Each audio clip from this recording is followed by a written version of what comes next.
By sunrise, the celebration had soured. And no one could explain why. The rooftop of the Marlowe Tower, a place Maxwell Rourke rarely allowed cameras, was still littered with the remnants of last night's victory gala. Half-empty glasses. A torn banner. A row of extinguished heaters glowing weakly in the dying dawn. But it was the silence that struck first. Hard.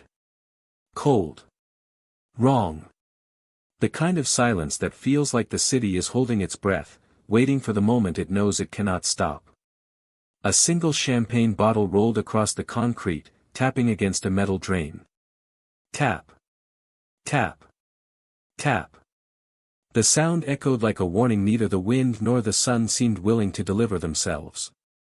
Maxwell Rourke stood there alone, still in his black suit from the night before, collar undone, hair disheveled from hours of pacing that hadn't helped, staring at a TruthWave notification pulsing on his phone screen. A single message. 6 words. The world wasn't supposed to see it. Not yet. Not like this. But someone had leaked it to the American Ledger before midnight. And now the story had exploded online with a force even Rourke hadn't anticipated. He blinked, jaw tightening as the headline replayed in his mind like a blade dragged slowly across glass. Rourke unfiltered, the message he never meant to send. It didn't matter that the quote was taken from a draft. It didn't matter that the draft was private. It didn't matter that the draft wasn't even real. Not completely. Perception outweighed truth. And the American Ledger had mastered that equation. The city below hummed with early traffic, unaware of how fragile the morning truly was. Somewhere down there, newsstands were opening. Coffee shops were sliding today's paper onto counters. Commuters were refreshing feeds. Screens were lighting up like signal flares. Rourke exhaled, but it didn't steady him. Because what scared him wasn't the leak. Wasn't the headline. Wasn't even the betrayal. It was the pattern. This wasn't the first attack. Not even the 10th.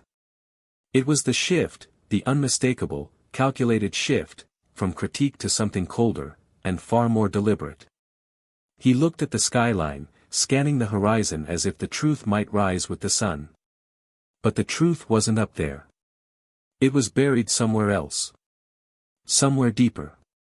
But the real story hadn't even started. 5 hours earlier, 1:03 a.m. The elevator doors opened with a soft chime, releasing a burst of warm air scented with cedar and espresso, Rourke's preferred combination for late-night working sessions. He stepped out onto the executive floor, ignoring the congratulatory messages still lighting up his phone. TruthWave had just crossed 400 million monthly users. The company had closed a major acquisition. Investors were ecstatic. But none of that mattered when he saw the alert flashing on the wall of screens lining the hallway. A red banner. Leak detected, priority, critical. A chill raced through him. Not again. He pushed through the glass doors to the Situation Room, his private command center perched above the city, where 3 analysts stood rigid at their stations. Their faces told the story before they opened their mouths. "You're late," Rourke muttered, though he was the one who'd been celebrating downstairs. "Sir," one analyst began, her voice tight, "the Ledger published an advance tease. They claim to have part of your upcoming address." "That's impossible," Rourke said sharply. "The address isn't written yet." "We know," she said. "But they don't. Or they don't care." Another analyst pulled up the article, projecting its headline into the air like a glowing indictment. "Insiders say Rourke plans to weaponize TruthWave." Rourke's throat tightened. "That word again," he whispered. "Weaponize."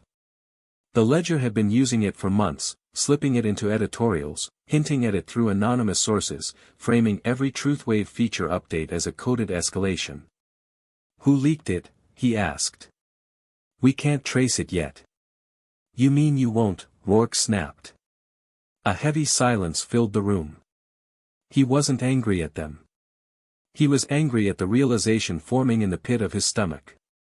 Someone inside his empire wanted him to fall. And someone at the American Ledger wanted to give them the microphone. He inhaled slowly. "You know this feeling," the narrator in his mind whispered. "You've seen this before." He had. Too many times. Every time visibility grew, so did vulnerability. Every time truth wave expanded, the attacks multiplied. Every time Rourke spoke about transparency, a mysterious leak followed. Coincidence had stopped being an explanation months ago. A storm was coming. And they all felt it. Back to the rooftop, 6:47 a.m. Rourke scrolled through his feed again, thumb shaking slightly. Truth Wave was a blaze of reactions, celebrations, accusations, conspiracy threads, video breakdowns, mock-ups, memes. The noise was so loud it felt like the phone vibrated with every heartbeat. You felt this once, didn't you? The moment when noise becomes pressure. When pressure becomes distortion. When distortion becomes danger. A gust of cold wind tore across the rooftop, scattering paper cups and lifting the corner of a banner like the ghost of last night's happiness. Rourke tucked the phone away and turned toward the stairwell door. But stopped. There, near the exit, taped to the railing with a strip of silver duct tape, was an envelope. White. Crisp. Untouched by the wind. His name was written across it in neat black ink. Maxwell Rourke. Private. He approached slowly, pulse quickening. The paper was heavier than it looked. The handwriting, unfamiliar. But the scent, faint, floral, deliberate, felt like a message of its own. Inside was a single printed page. 9 lines. No signature. Rourke unfolded it carefully. You're looking at the wrong enemy. The ledger isn't your threat. The leak wasn't their move. You're being steered. Watched. Predicted. Studied. He swallowed. Then read the final 2 lines. The story you fear isn't the one they published. It's the one they haven't written yet.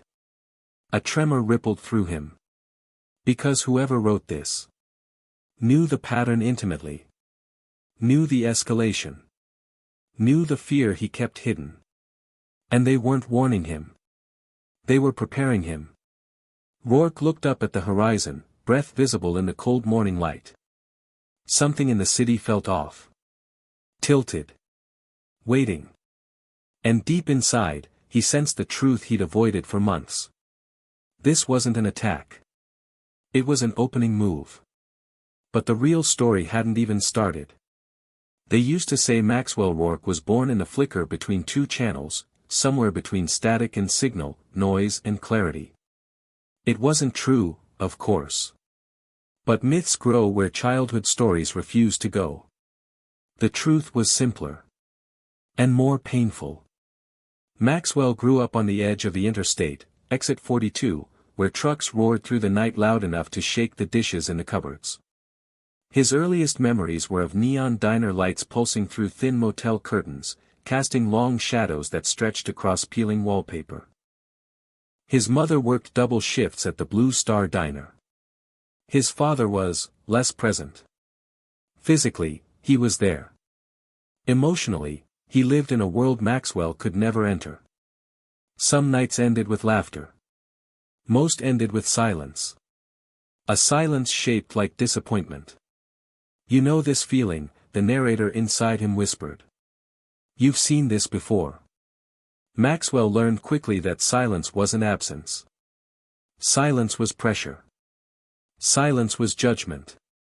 Silence was the sound adults made when truth was too heavy to carry out loud. And from that silence, something grew in him, an instinct, sharp as a broken plate. If people won't say what they mean, then build a world where they can. He didn't know it then, of course. He was just a boy watching sitcom reruns on a flickering TV while his mother reheated leftover pancakes. But the seed was planted. He just didn't know what was coming. At 13, Maxwell got his first computer. Not new. Not close. A discarded machine from the motel lobby, rescued from the dumpster because he insisted he could fix it. He spent 3 weeks taking it apart, piece by piece, the way someone might dissect a mystery they're too afraid to speak aloud. He learned how electricity moved, how signals traveled, how data could cross miles without ever touching the ground.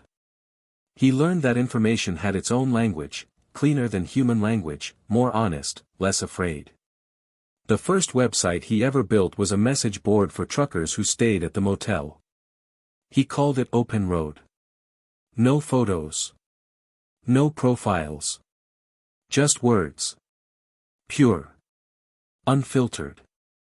Within a month, thousands had posted. Stories. Confessions. Jokes. Fears. People who never spoke in real life suddenly poured their thoughts into a screen.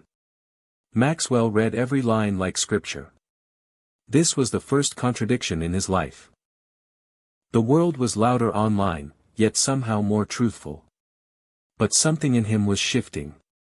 He didn't just want to read. He wanted to understand.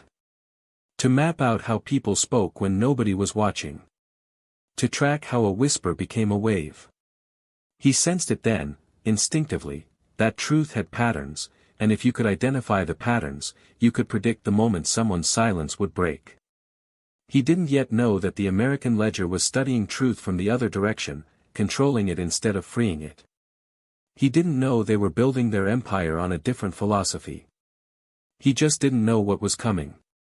Every Sunday, Maxwell sat at the counter of the Blue Star Diner, stirring a cup of hot water he pretended was tea.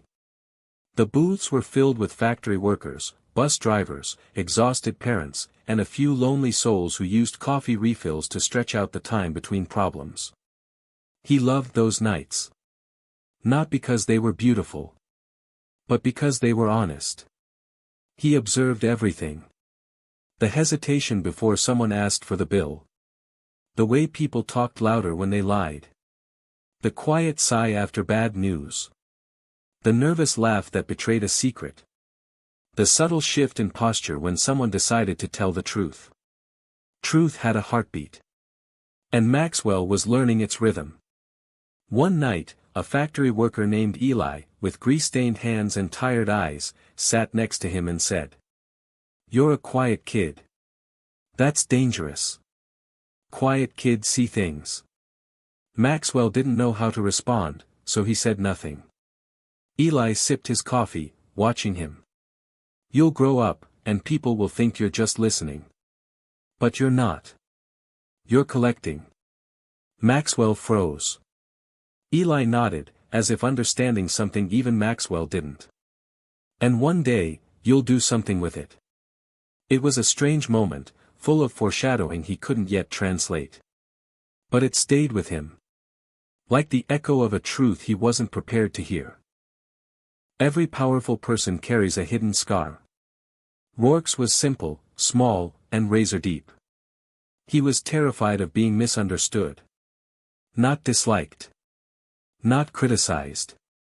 Not opposed. Misunderstood. Because misunderstanding was silence with teeth. As a teenager, he watched his parents fight, never about money or bills or hours worked, but about meaning. One spoke in feelings, the other in assumptions, and somewhere between them the truth drowned. He vowed he would never let that happen to him. But vows made in childhood carry shadows into adulthood. And in Maxwell's case, that shadow became both a gift and a flaw. It made him brilliant. Relentless. Visionary. But it also made him vulnerable. Because people who fear misunderstanding, often over-explain. Overcorrect. Overreact. And the American ledger had noticed. Even back then. Long before Maxwell built Truth Wave. Long before the leaks. Long before the outburst. Long before last night's celebration collapsed into a dawn of dread. They had been watching him. He just didn't know what was coming. The American Ledger published its first piece about Maxwell when he was 19. A small article. Tucked into the technology section. Barely half a page. The title was harmless enough. Young developer launches new online forum. But the final line wasn't harmless. Not even close. It read. Some voices grow too loud too quickly. Maxwell read it 3 times. His mother read it once. His father didn't read it at all. And Eli, the factory worker, tore the clipping from the paper and taped it above the counter at the Blue Star Diner. "Congratulations," he said to Maxwell. "First taste of spotlight." But his smile faded when he looked closer at the line. "Careful," he added. "They're not warning the readers. They're warning you." Maxwell brushed it off. He was 19. Ambitious. Fueled by possibility. But deep inside, the sentence lodged itself in his memory like a splinter he couldn't remove. Some voices grow too loud too quickly. He would remember that line 2 decades later when the leaks began. When Truth Wave shook the establishment. When the ledger escalated from critique to narrative warfare. He would remember it the night everything finally cracked open. Because sometimes the past doesn't echo. It warns. Maxwell didn't set out to build a global platform. He just wanted a place where people could speak without fear of being reshaped or misinterpreted. But platforms don't grow from ideals. They grow from hunger. And America was hungry. Hungry for unfiltered voices. Hungry for stories without spin. Hungry for something that felt real, even when reality itself was blurry. Truth Wave was born from that hunger. Launched in a cramped warehouse office with 7 employees and a borrowed server cluster, it spread like wildfire. The Ledger wrote about him again. Then again. Then weekly. Then daily. Praise. Analysis. Warnings. It was always the warnings that stuck with him. Because warnings meant someone was tracking his trajectory. Measuring it. Predicting the moment he would become too large to ignore. He didn't know it then. But the moment he launched Truth Wave, a clock started ticking. A countdown he couldn't see. Back to the present, rooftop, 7:58 a.m. Maxwell Rourke held the anonymous letter again, tracing the sharp edges of the paper with his thumb. The words from his past whispered through him like old ghosts. Some voices grow too loud too quickly. And now, decades later, the pattern clicked into place like a lock turning. This wasn't just a clash with the American ledger. It was a story that began long before Truth Wave. Long before the leaks. Long before this morning's fallout. A story about silence. How it forms. How it hides. How it shapes the people who try to outrun it. Maxwell breathed out slowly. The wind felt colder now. He folded the letter. Slipped it into his coat. And realized something he had spent years trying not to admit. His past was no longer behind him. It was circling back. And this time, it wasn't coming quietly. He just didn't know what was coming. The morning traffic had thickened into a slow-moving river by the time Maxwell Rourke stepped out of the Marlowe Tower. His security team waited at the curb, but he waved them off. He didn't want a motorcade today. He didn't want tinted SUVs or the hum of radios or the polite distance of men paid to care. He wanted noise.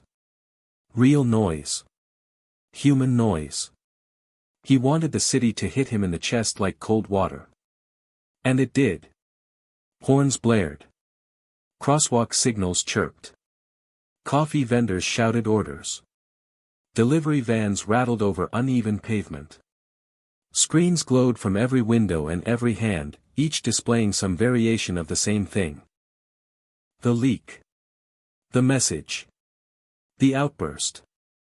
Even the street felt different, tilted, wary, as if the concrete itself knew its routine had been interrupted. The world wasn't supposed to look at Maxwell this way. Not yet. Not like this. But the American Ledger's headline had turned every sidewalk into a stage, every passerby into an audience, every glance into a silent judgment. At first, the reports looked normal. Then a single detail fractured everything. Someone had posted a screenshot, an image nobody should have had access to. A draft from Maxwell's private archive on TruthWave. A draft that hadn't been finalized. Hadn't been approved. Hadn't been meant for anyone. Not yet. Maybe not ever. Maxwell stopped at the corner, staring at a digital billboard overhead. The ledger's logo pulsed against a stark red backdrop, followed by a looping snippet of the so-called leaked message. A message Maxwell recognized instantly. His chest tightened. How did they get this, he muttered. But the question wasn't how. It was who. Inside TruthWave's headquarters, room after room buzzed like a disturbed hive. Analysts were sprinting between departments. Engineers were glued to terminals. PR advisors, people Maxwell hired specifically for their composure, were pacing with trembling hands. When Maxwell walked through the front entrance, he felt the shift instantly. Not fear. Not chaos. Expectation. As if every person inside the building had been waiting for him to cross that threshold, to confirm the moment they feared was real. Rourke was early. He was always early. But today, a strange quiet fell over the lobby as he passed through the security gates. Phones lowered. Whispers stopped. Eyes followed. Not with admiration. With uncertainty. He could feel it in the air, like static gathering before lightning. He took the elevator to the Situation Room. Everyone fell silent the moment he walked in. Sarah, the lead analyst, stepped forward, holding a tablet with both hands like an offering. "We have a development," she said. Maxwell exhaled slowly. "Show me." She tapped the screen. A new article appeared, this one only minutes old. The American Ledger, insider claims Rourke prepared to turn the switch at TruthWave. He blinked. "What switch?" he said. "We don't know," Sarah replied. "But the phrase is spreading." Maxwell scrolled. Switch. Switch. Switch. The word crawled across his feed like a virus, attaching itself to every post, comment, and counter-comment. "Someone planted it," he said. Sarah nodded. "We think so." He locked eyes with her. "But this isn't their move." She hesitated. Then nodded again. "No," she whispered. "It's too coordinated. Too clean. Too anticipatory. Someone was steering the narrative. Not reacting. Directing." A moral pressure crept up the walls of the room, slow, invisible, unmistakable. Maxwell straightened. "Pull system logs," he said. "Every access point to the draft archive." "We already did." "And?" She swallowed. There were no breaches. No anomalies. None. No unauthorized access. None. Maxwell leaned back as the realization settled like dust onto a forgotten shelf. If there were no breaches. No anomalies. No outsiders. Then the leak didn't happen through hacking. It happened from inside. Maxwell had operated under a simple belief for years. TruthWave's threats were external. Critics. Competitors. Media giants. But the envelope on the rooftop, the leak, the ledger's immediate amplification. It all pointed to a new equation. One that rewrote the rules. The threat wasn't outside the system. It was inside the walls. Inside the structure. Inside his circle. "You're looking at the wrong enemy." The letter hadn't been a warning. It had been a correction. Maxwell paced toward the window, watching the city pulse with morning activity. People were living their lives unaware that a narrative reorientation was unfolding above their heads. He pressed his palm against the glass. "Someone is manipulating timing," he said. "Not just information." Sarah stepped closer. meaning? Leaks don't happen at peak hours, Maxwell said. Not unless someone wants maximum impact. And the ledger doesn't publish at dawn. They publish mid-morning. Lunchtime. The rhythm is off. So they rushed it? No, Maxwell whispered. They were triggered. Sarah blinked. Triggered by what? Maxwell's voice dropped. Us. The room shifted, like a camera zooming in on a detail no one noticed before. A cognitive loop opened. There was one detail everyone missed. The leak hadn't been designed to expose Maxwell. It had been designed to provoke him. To push him into a reaction. To validate a narrative already waiting to be published. Someone didn't want Truthwave to fall. They wanted Maxwell's response to be the story. And the American Ledger was ready to package it. A dangerous realization sliced through him. The real danger wasn't change. It was who controlled the definition of normal. An intern, barely 20, shaking, pale, appeared in the doorway. "Sir," he said. Maxwell turned. "Speak." The intern held out his phone. A Truthwave post. Timestamp, 8:13 a.m. Maxwell's name was trending. Not surprising. But the post wasn't from the Ledger. Wasn't from a critic. Wasn't from a troll. It was from someone inside Truthwave. A verified employee. One of his own. The post read. If people knew what Maxwell is planning, they'd understand why this is happening. Maxwell felt the air leave his lungs. Sarah gasped softly.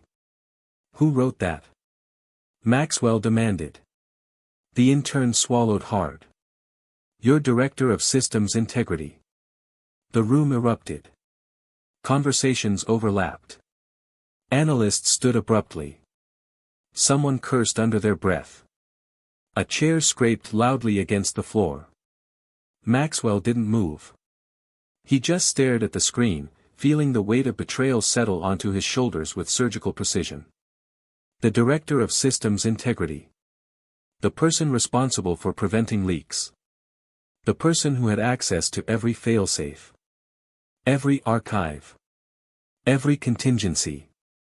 The person he trusted most to protect the platform from sabotage. The post continued. The Ledger didn't attack first. We did. And Maxwell knows why. Maxwell's hands trembled. Pull up his location, he said.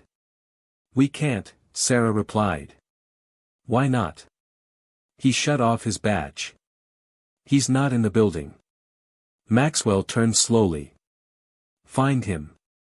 Silence fell again, heavy, expectant, electric. Maxwell understood the stakes now. He wasn't dealing with a leak. He was dealing with an architect. Someone who understood system logic. Someone who could anticipate chain reactions. Someone who wanted Maxwell boxed into a narrative he couldn't escape. And they were using Truthwave itself to do it. Maxwell looked around the room, voice steady but cold. We're not dealing with a breach, he said. We're dealing with a script. Sarah frowned. A script? A pre-written story, Maxwell replied.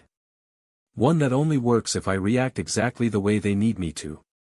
A microhook tightened the air like a noose. But I won't. The screens flickered. A new alert appeared. Breaking, the American Ledger releases audio file said to feature Maxwell Rourke. Everyone turned. Sarah's face went pale. Sir, she whispered. They published something else. Maxwell stared at the headline. His heart didn't race. It didn't pound. It slowed. Because he knew. He had never recorded anything. Not last night. Not this week. Not ever. Which meant only one thing. This wasn't a leak. It was a trap. And the story had just shifted into a new phase. Before the meltdown. Before the messages leaked. Before Truthwave would ignite a political firestorm. There was the American Ledger. An institution older than 9 presidents. A newspaper that refused to be bought. And that is where the real war began. For more than a century, the Ledger lived by one rule. If it's the truth, print it. Their reporters were infamous. The kind who'd chase a lead through 3 time zones. The kind who'd lose sleep but gain evidence. The kind who cared more about facts than friends. And to Maxwell Rourke. That made them dangerous. Because men like Rourke don't fear guns, elections, or presidents. They fear stories they can't control. A young editor, Ava Moreno, had just finished a piece exposing the financial machinery behind Maxwell's empire. Not illegal. Not scandalous. But revealing. Too revealing. She told her team quietly. Rourke's building something bigger than media. It tracked sentiment like weather. It mapped emotional spikes in real time. It learned what made people furious, hopeful, terrified. Every post. Every tap. Every scroll. Everything fed the machine. Engineers inside the glass towers of Rourke Dynamics had a nickname for it. The Heartline. Because it didn't measure truth. It measured pulse. At 2:41 a.m. the system recorded a spike unlike anything ever seen. Not political. Not cultural. Not about Maxwell. It was about the American Ledger. A single investigative tweet, buried in a thread, barely worded, not even viral. Set off a shockwave. Ava Moreno had posted 3 words. More coming tomorrow. Just that. 3 words. But Truthwave reacted as if someone had set off a bomb in the algorithmic core. Comments exploded.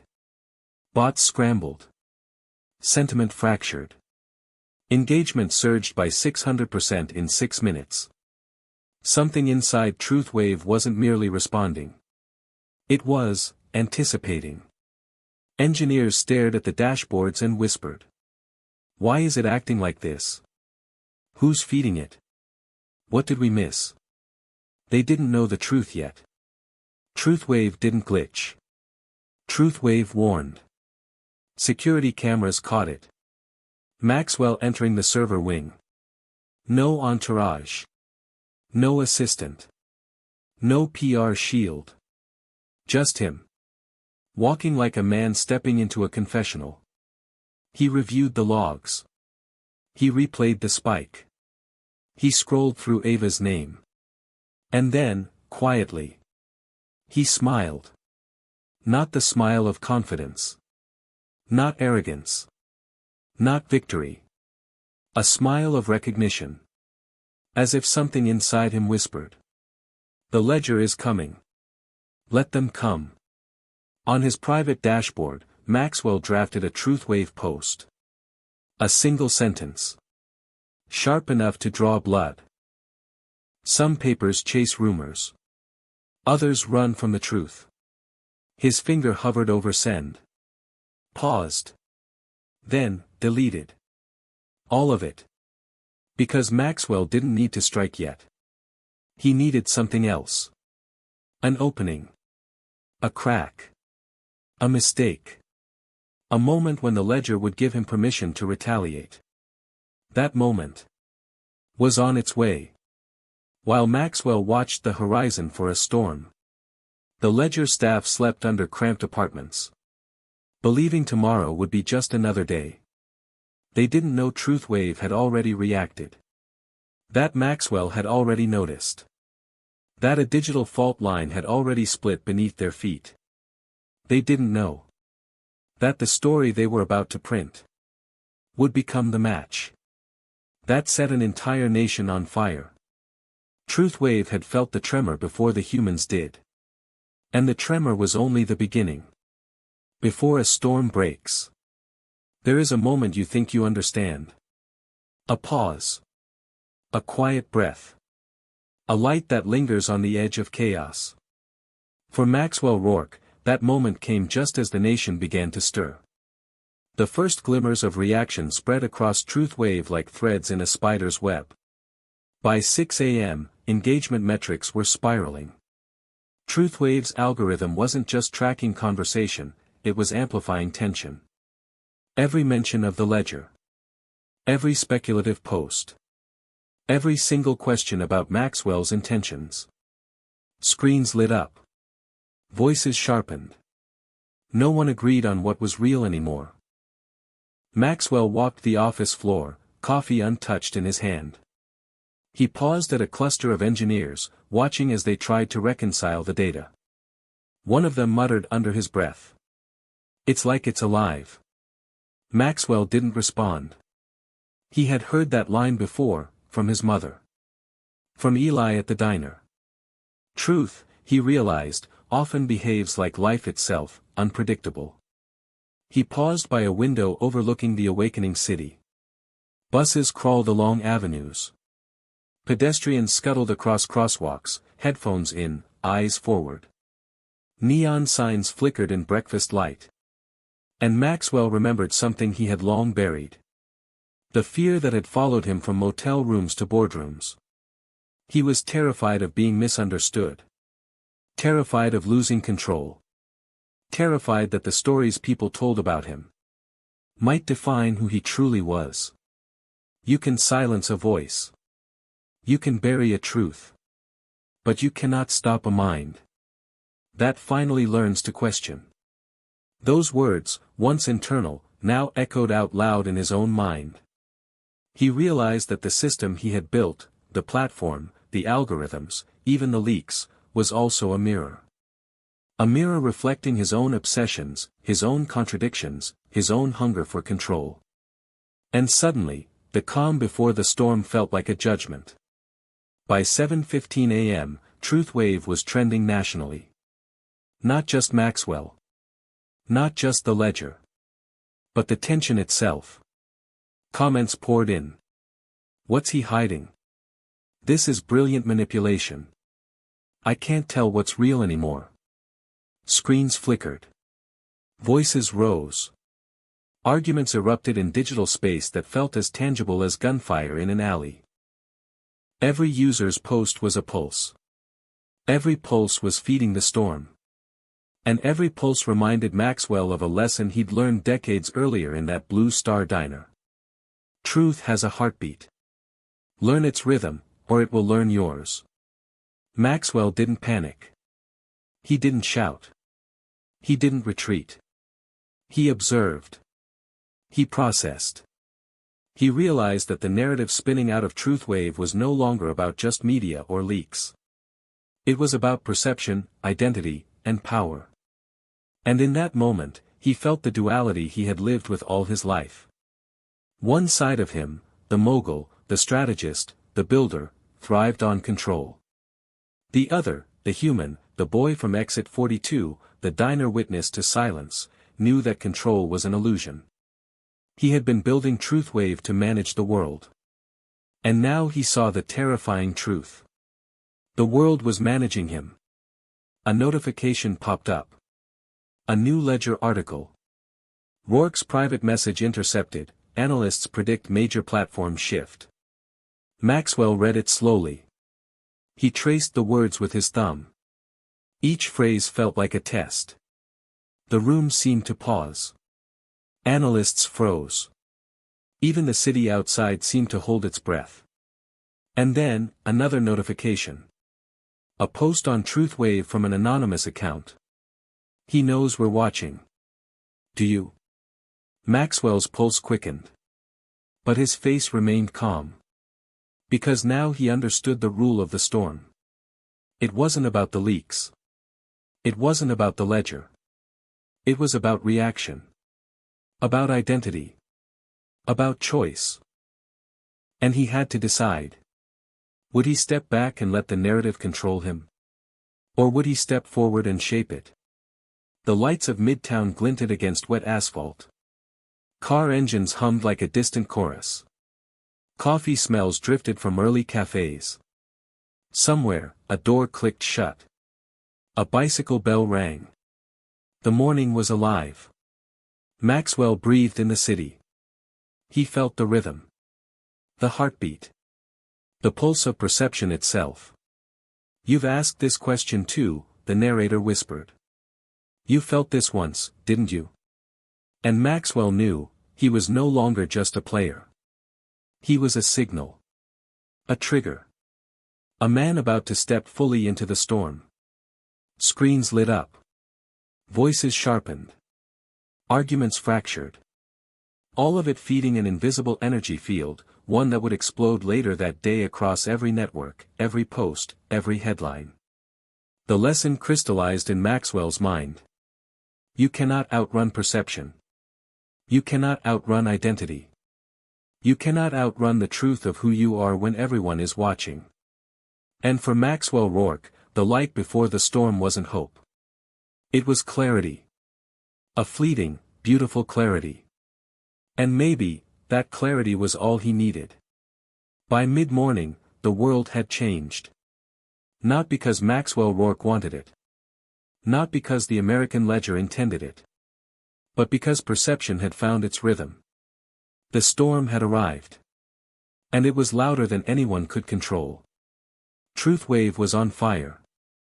Every comment, every repost, every reaction created an uncharted feedback loop. Is this even real? He's manipulating the system. The ledger set him up. Screens flashed. Analysts shouted across the floor. Notifications pinged like gunshots in a dark alley. Maxwell walked through the chaos. He didn't shout. He didn't gesture.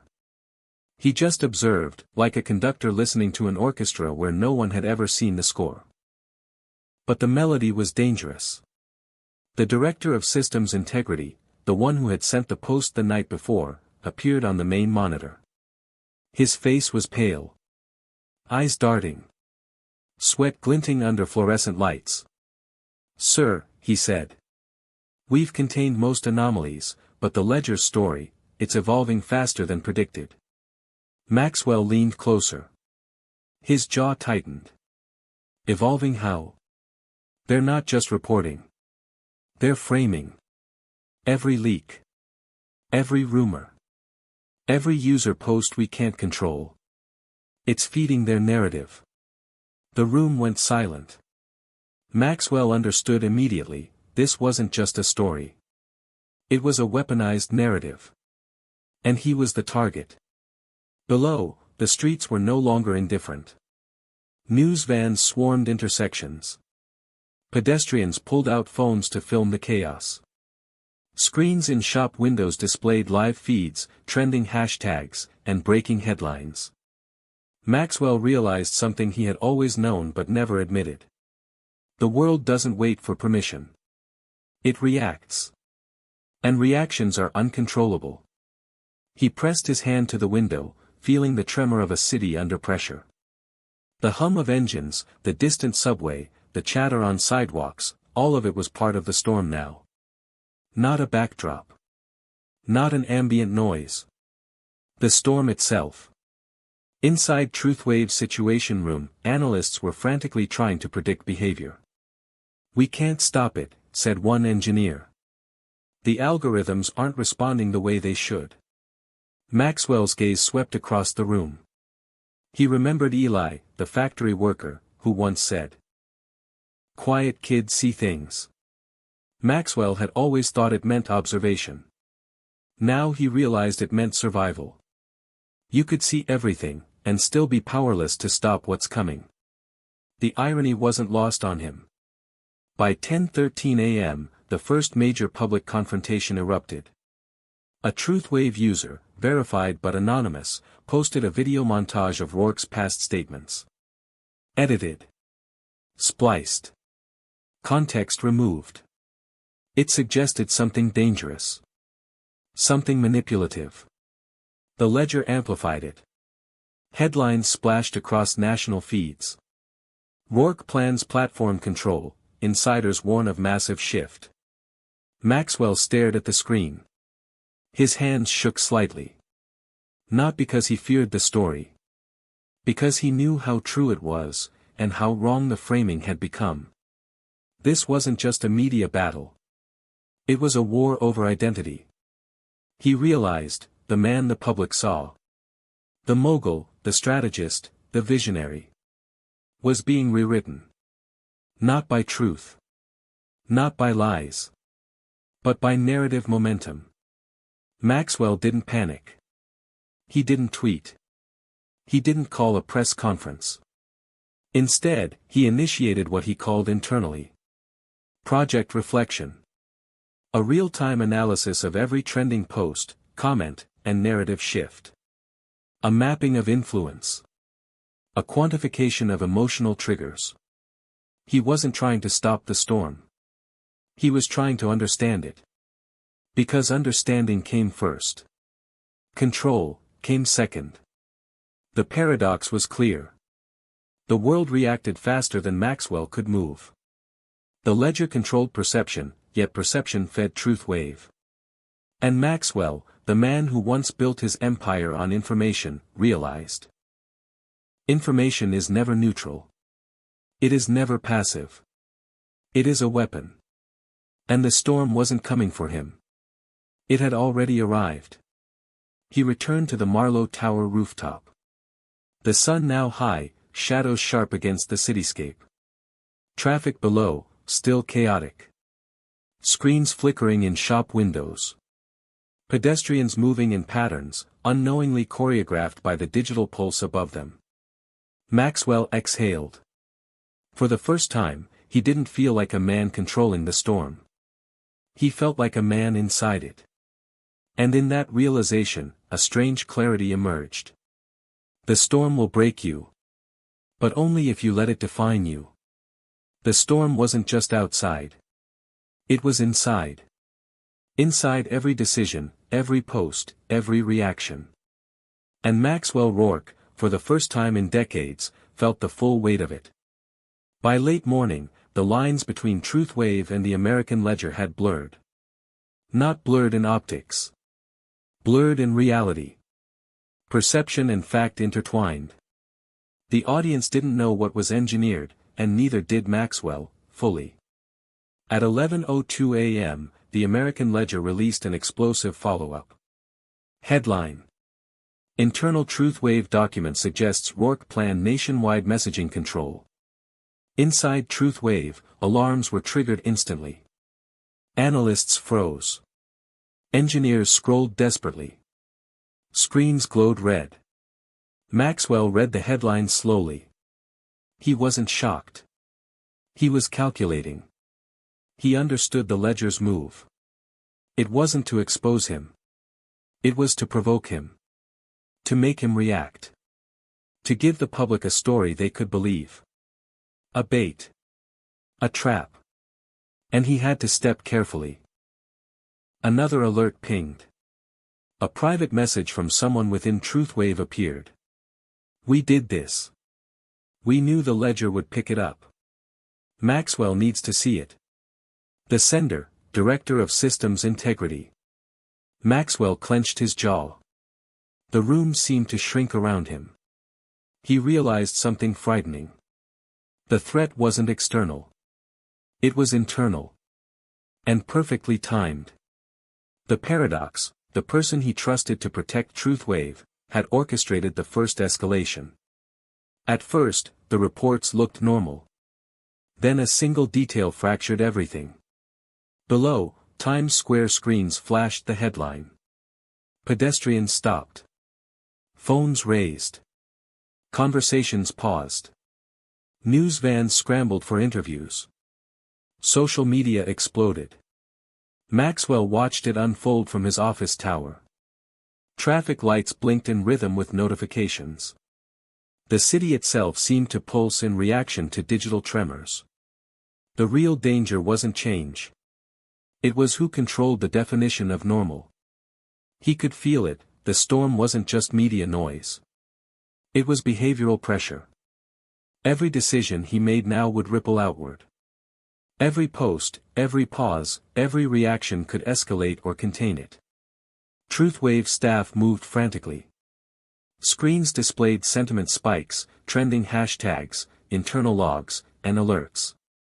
"Sir, we've identified anomalous behavior," one engineer said. "Someone is amplifying engagement in ways the algorithm shouldn't allow." Maxwell stepped closer, voice calm but cutting. "Who?" "We can't trace it. It's internal logic. But coordinated.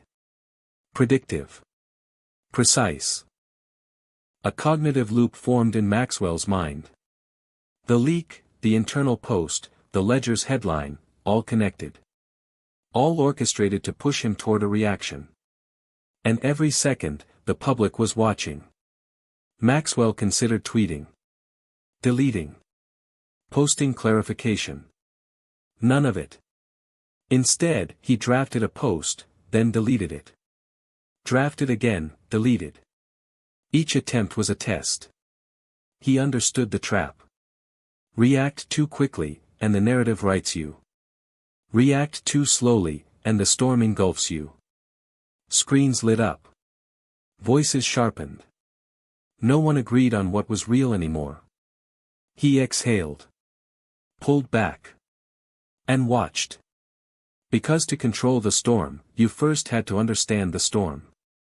Maxwell walked to the rooftop again. The city sprawled beneath him, restless. Trains rattled through tunnels. Cars honked. Pedestrians filmed the chaos as they passed digital billboards. He realized something essential. You cannot control perception. You cannot control truth. You can only control yourself. And in that moment, Maxwell made a choice. He would react strategically, not emotionally. He would reshape the narrative from within, not fight it blindly. But to do that, he needed allies he couldn't yet trust. And enemies he couldn't yet see. This wasn't about politics. It was about people. And the people were now both the storm and the audience. By 11:45 a.m., Maxwell authorized Project Reflection to deploy a micro-campaign. Track sentiment in real time. Identify trending false narratives. Amplify clarifying information subtly. Observe behavioral feedback loops. It was precise, invisible, and deliberate. Analysts stared at him, hesitant. Maxwell's voice cut through. This isn't a fight we win with noise. It's a fight we win with rhythm. And for the first time in hours, the room went quiet. They understood. He was no longer reacting. He was orchestrating. Outside, sunlight glinted off steel towers. Taxi horns punctuated the air. Digital billboards flickered, showing breaking headlines and trending hashtags. Pedestrians moved like pieces on an invisible chessboard. Inside, Maxwell Rourke was calm. Measured. Focused. The storm wasn't over. It had only just begun. But for the first time, he felt like he could see it coming. The ledger had struck. Truthwave had reacted. The public was awake. And Maxwell was awake, too. You can silence a voice. You can bury a truth. But you cannot stop a mind that finally learns to question. By noon, the storm was no longer digital. It had seeped into offices, homes, and coffee shops. It had become physical, palpable, unavoidable. Maxwell Rourke felt it in his chest. A low, insistent pressure. A reminder that perception wasn't just online, it was a living, breathing entity. And it was coming for him. In Truthwave's Situation Room, analysts were on edge. Not because of the external pressure, but because of what had begun to fracture inside the company. The director of systems integrity, the architect of the first internal post, had vanished. His absence left a vacuum, and suspicion spread like wildfire. One junior analyst muttered, "I don't know who to trust anymore." Another replied, "He was supposed to protect us, not weaponize us." Maxwell walked in, observing the tension, feeling it like static electricity. "Control the room," he said softly. "Not just the platform. The room. They nodded, though unease lingered in every corner. By 12:15 p.m., mainstream media picked up the Ledger's latest story. Headline: Rourke's private data shows strategic manipulation of TruthWave users.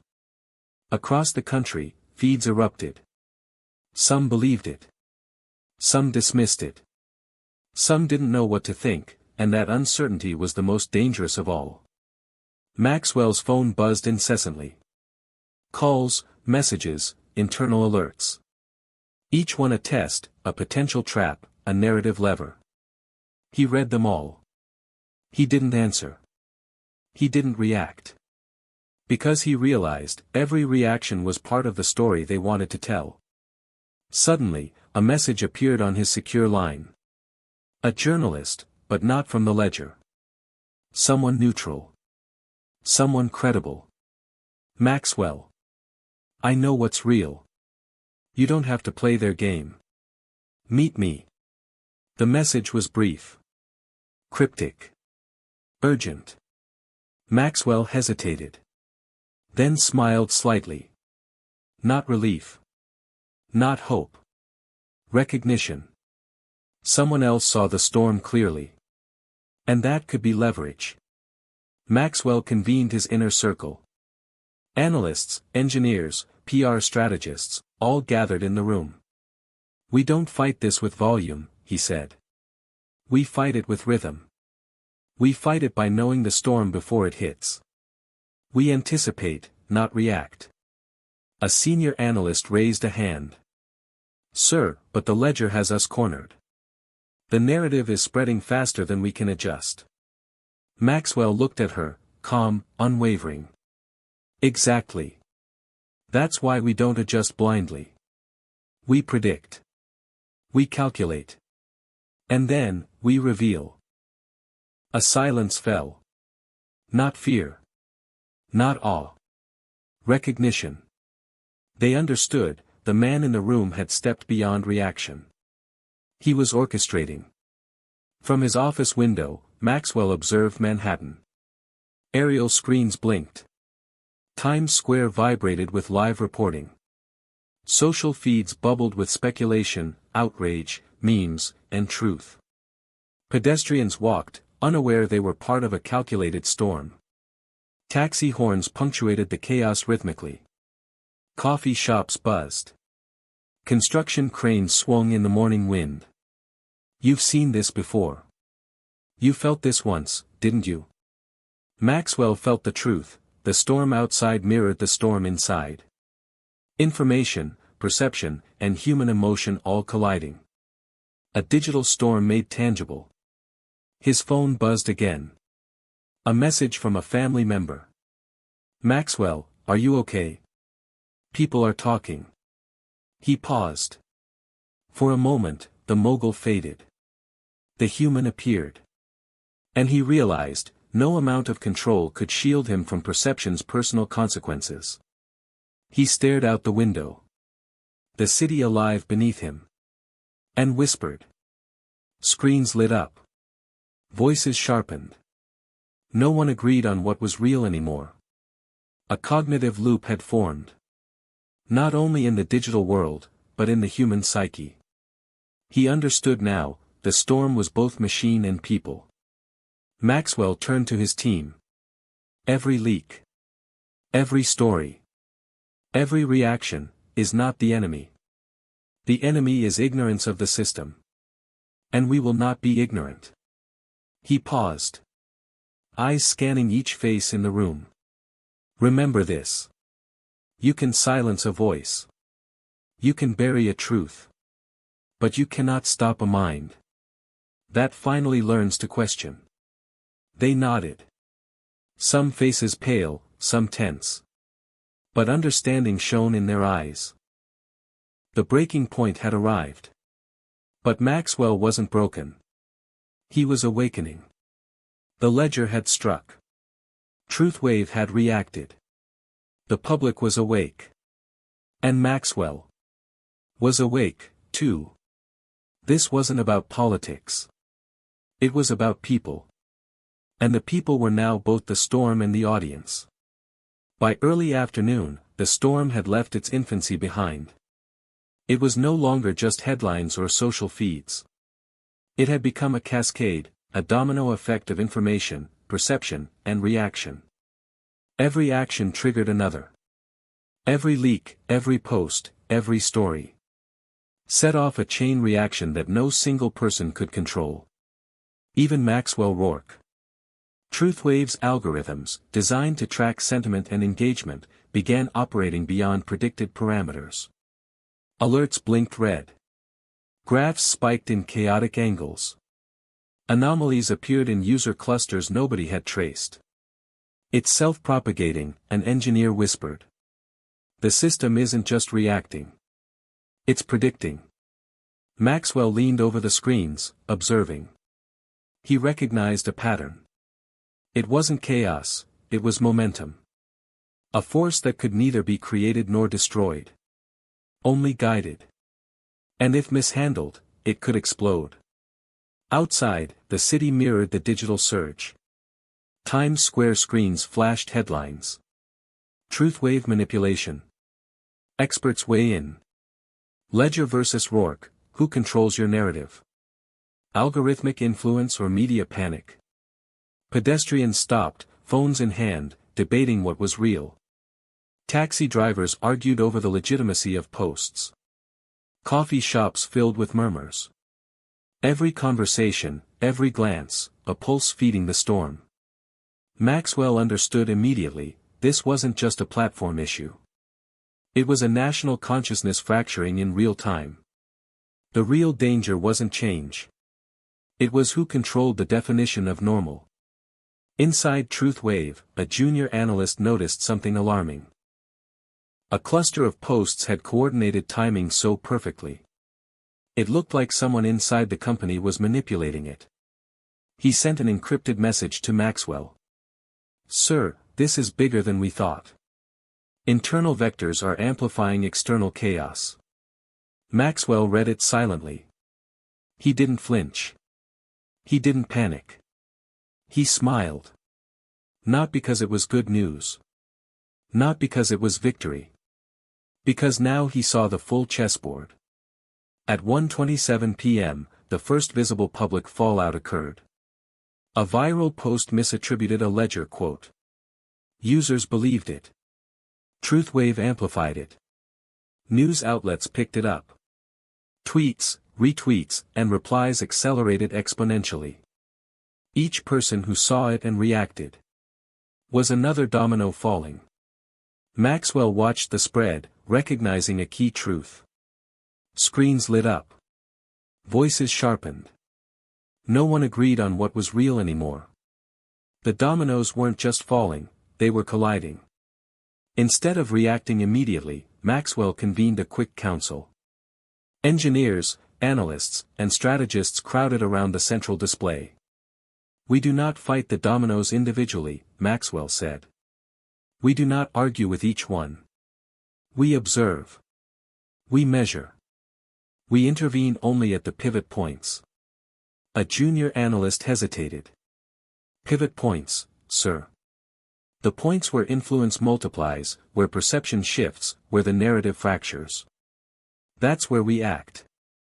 The team went silent, absorbing the enormity of his words.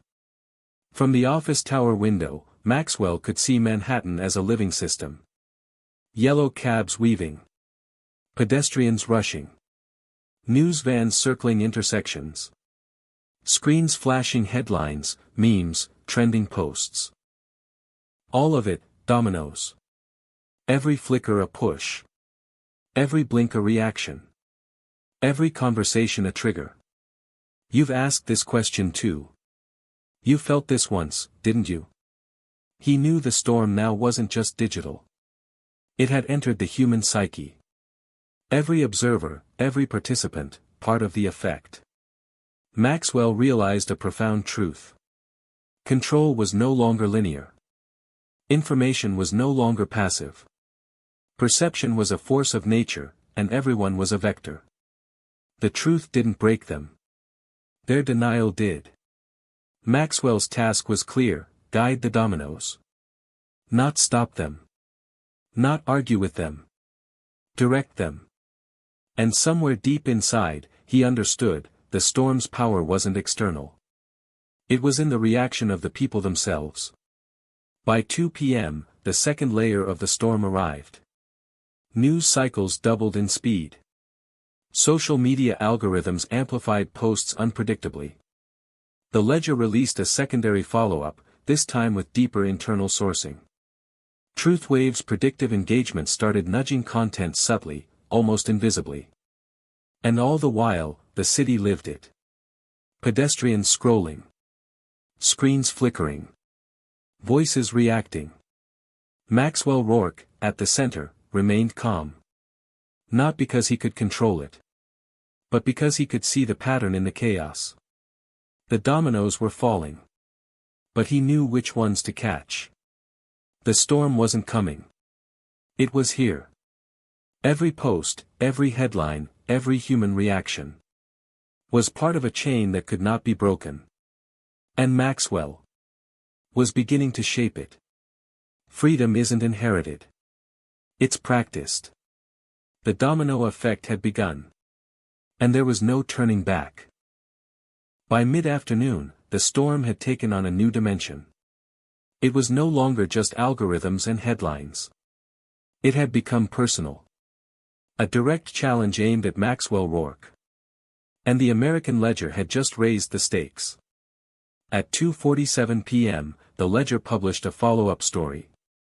Headline: Rourke's hidden messaging plan, internal documents suggest coordinated influence across states. The piece was surgical. Not sensational. Not loud. Precise. Every paragraph designed to provoke. Every phrase calculated to push perception. Within minutes, the story was trending nationally. Tweets exploded. News tickers flashed. Cable networks debated its implications live. The storm had reached critical mass. Maxwell's phone buzzed. A call from a family member. Maxwell, this is everywhere. People are talking, you need to respond. He didn't answer. He didn't need to. Because the narrative wasn't waiting for him. It was moving independently. And that was the danger. Screens lit up. Voices sharpened. No one agreed on what was real anymore. He realized the Ledger wasn't just trying to expose him, they were testing him. Pushing him to act. To slip. To give them the story they wanted. Inside Truthwave, tension cracked. The director of systems integrity, absent for hours, returned to the situation room. Pale. Tense. Avoiding eye contact. Sir, the Ledger cited internal documents. Some were modified before release. Someone in our team may have leaked, intentionally. Maxwell's eyes narrowed. The room went silent. The paradox hit him. The storm wasn't just external. It was inside his own walls. And the first crack in trust had appeared. Maxwell stepped back. Not retreating. Not surrendering. He understood the Ledger's goal, provoke a reaction. The public was watching. Truthwave was watching. And every reaction would fuel the narrative. So he did something almost nobody expected. He paused. A deliberate silence. A moment to let the storm speak for itself. You can silence a voice. You can bury a truth. But you cannot stop a mind that finally learns to question. The message was clear. He wasn't reacting blindly. He was calculating the perfect counter. From his office window, Maxwell watched Manhattan. Pedestrians stopped to read news alerts. Coffee shops buzzed with debate. Taxis swerved in patterns reflecting digital chaos. The city itself had become part of the storm. Every human response, every emotional ripple, feeding the digital and physical feedback loops. Maxwell understood a truth most would never see. The storm wasn't just about data. It was behavior, identity, and perception intertwined. This wasn't about politics. It was about people. And those people were now part of an unstoppable force. Maxwell authorized a subtle intervention. Redirect select narratives. Amplify clarifying messages without appearing reactive. Identify pivot points in public perception. It was precise. Invisible. Strategic. Analysts glanced nervously at one another. Sir, it's delicate. One wrong move and it could backfire. Maxwell nodded. Exactly. That's why we move with rhythm, not noise. From the rooftop, the city sprawled below like a living chessboard. Neon billboards flickered. Pedestrians scrolled on phones. Cabs weaved through streets. Screens pulsed with headlines. The human and digital world intertwined. And Maxwell Rourke, standing above it all, felt both small and immense. Small because perception controlled reality. Immense because he now understood the storm's pattern, pulse, and rhythm. You've asked this question too. You felt this once, didn't you? The storm was personal now. The ledger had made it so. And Maxwell was ready to respond. The paradox was undeniable. Truth could be manipulated. Perception could be weaponized. And yet, control lay not in denying the storm, but in guiding it with precision, patience, and clarity. Maxwell exhaled. For the first time that afternoon, he felt focused. The ledger had struck. The storm raged. And Maxwell Rourke was awake, alert, and orchestrating the next move. Freedom isn't inherited. It's practiced. The ledger had acted. Truthwave had reacted. The storm had grown. And Maxwell was no longer reacting. He was planning. The reckoning had only just begun. By mid-afternoon, the battlefield was no longer just digital. It was a living chessboard, and every player, human or machine, moved with unseen intent. Maxwell Rourke had realized something crucial: the storm wasn't random. It was patterned. It had rhythm. It could be anticipated. If you knew the rules. Inside Truthwave, tension had reached a critical point. The director of systems integrity, who had triggered the first internal leak, was now under suspicion by his own team. He's playing both sides, whispered one analyst. We can't trust anyone. Maxwell walked through the situation room, calm and deliberate. Stop speculating, he said. We analyze. We map. We anticipate. Emotion is a liability here. But even as he spoke, he understood, the storm had infiltrated their own ranks. The real danger wasn't change. It was who controlled the definition of normal. The team nodded, tension palpable. They knew the storm was not just outside, it had become internalized. Maxwell focused on the algorithms. Truthwave's predictive models had begun behaving unpredictably. Clusters of posts were trending without explanation. Influencers amplified narratives in ways that seemed autonomous. The system was learning, and acting. It's self-propagating, said a junior engineer. We can't control it anymore. Maxwell didn't flinch.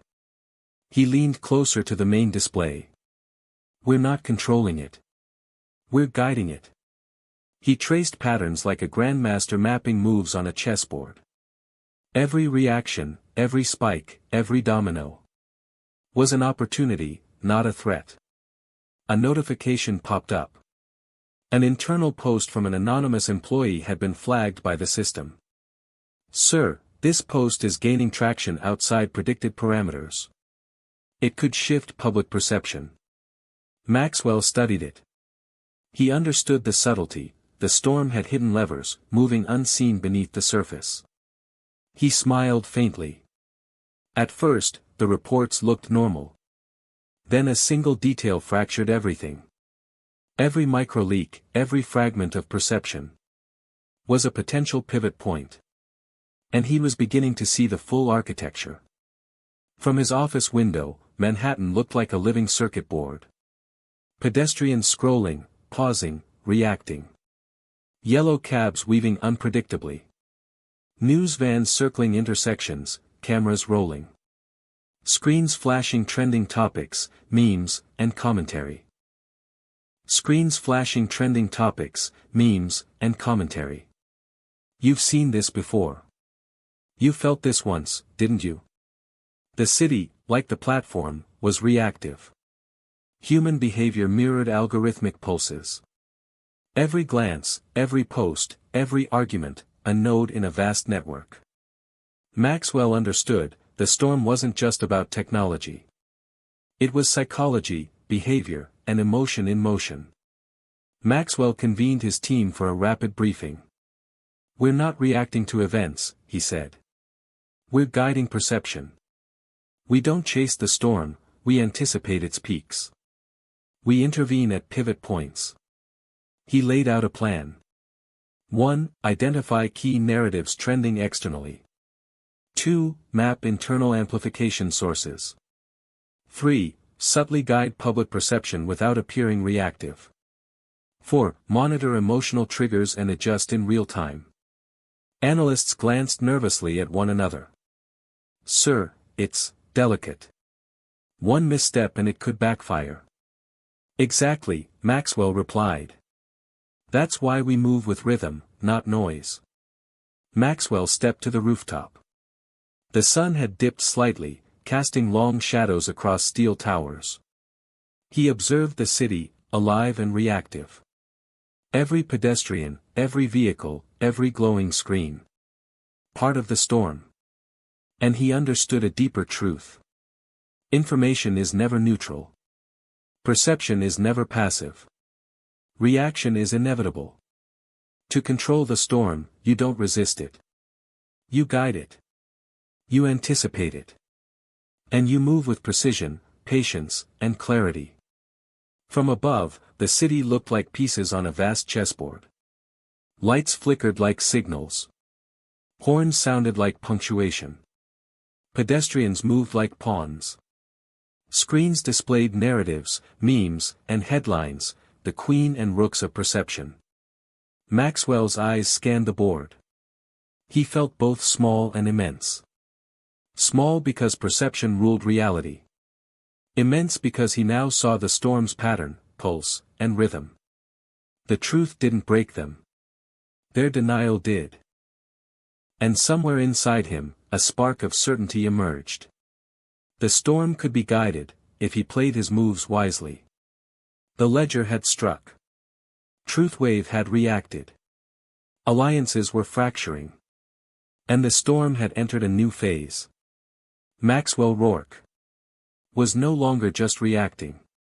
He was orchestrating the next move. Freedom isn't inherited. It's practiced. The chessboard was set. The storm was alive. And Maxwell was ready. By late afternoon, the storm had entered a new stage. Maxwell Rourke wasn't reacting anymore. He was moving. Not like a man chasing headlines, but like a strategist nudging a massive system.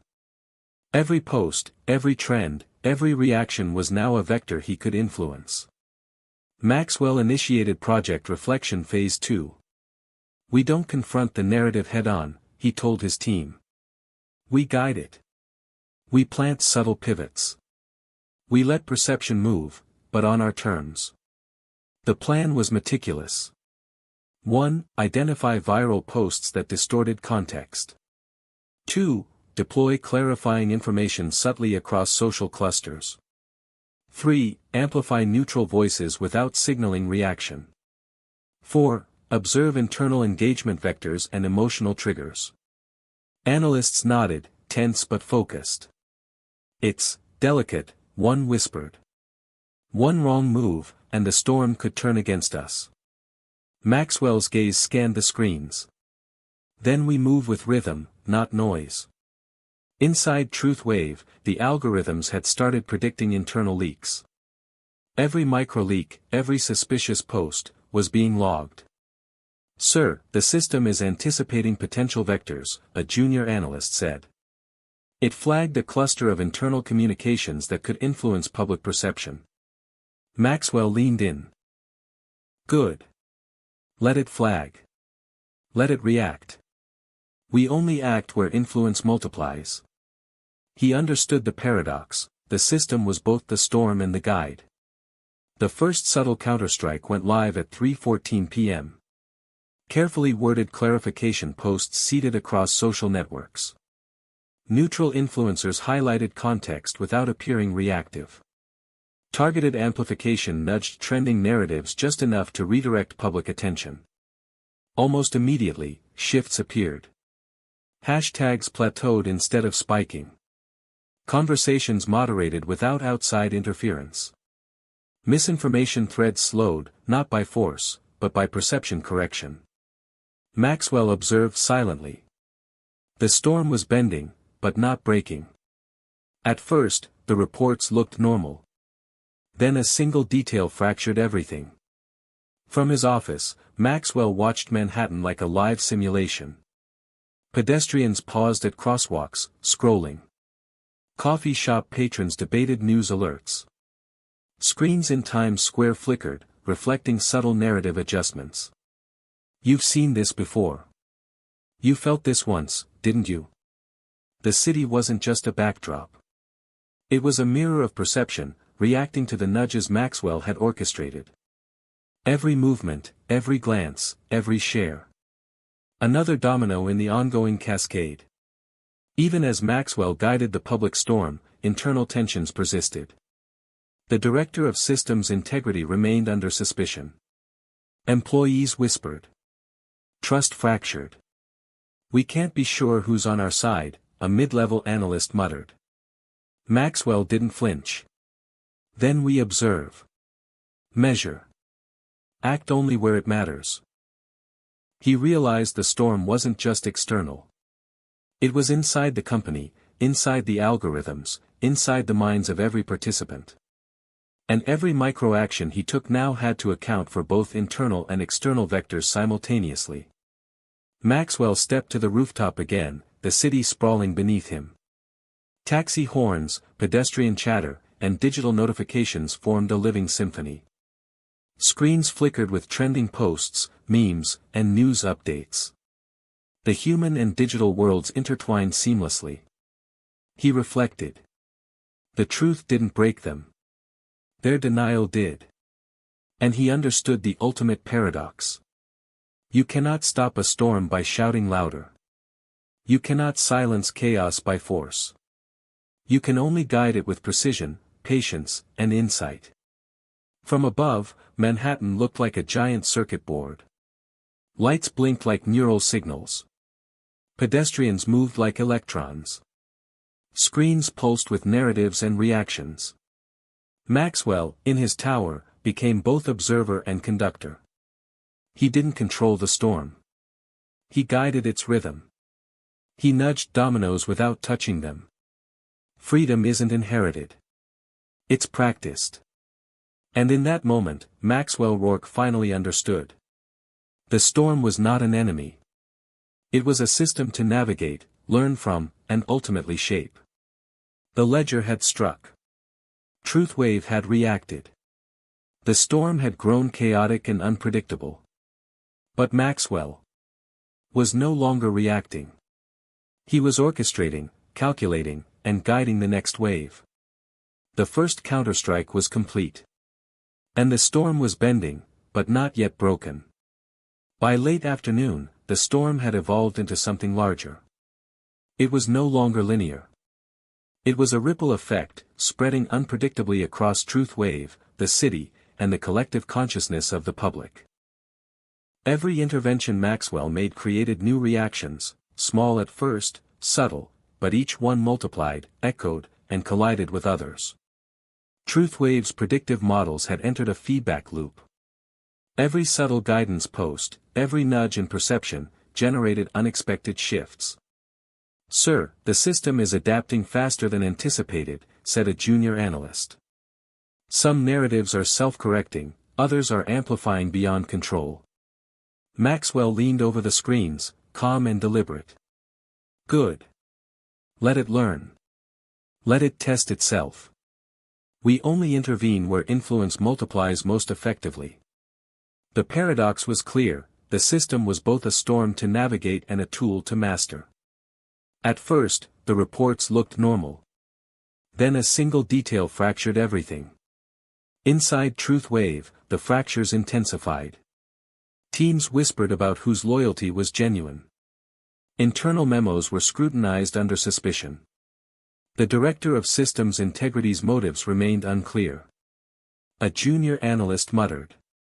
"Sir, some internal vectors seem coordinated, almost like someone wants to provoke a reaction."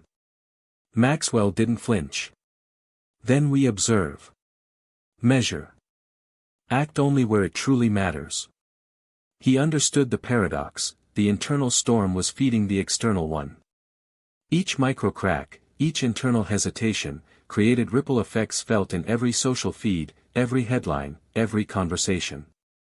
From his office window, Manhattan reflected the storm. Pedestrians paused mid-step, scrolling and debating. Coffee shop conversations echoed viral narratives. Neon billboards and screens pulsed with trending posts. "You've seen this before. You felt this once, didn't you?" The city itself had become a living manifestation of perception, reacting to Maxwell's subtle nudges and the ledger's provocations alike. And he realized something critical: the ripple effect wasn't digital. It was human behavior multiplied across a network.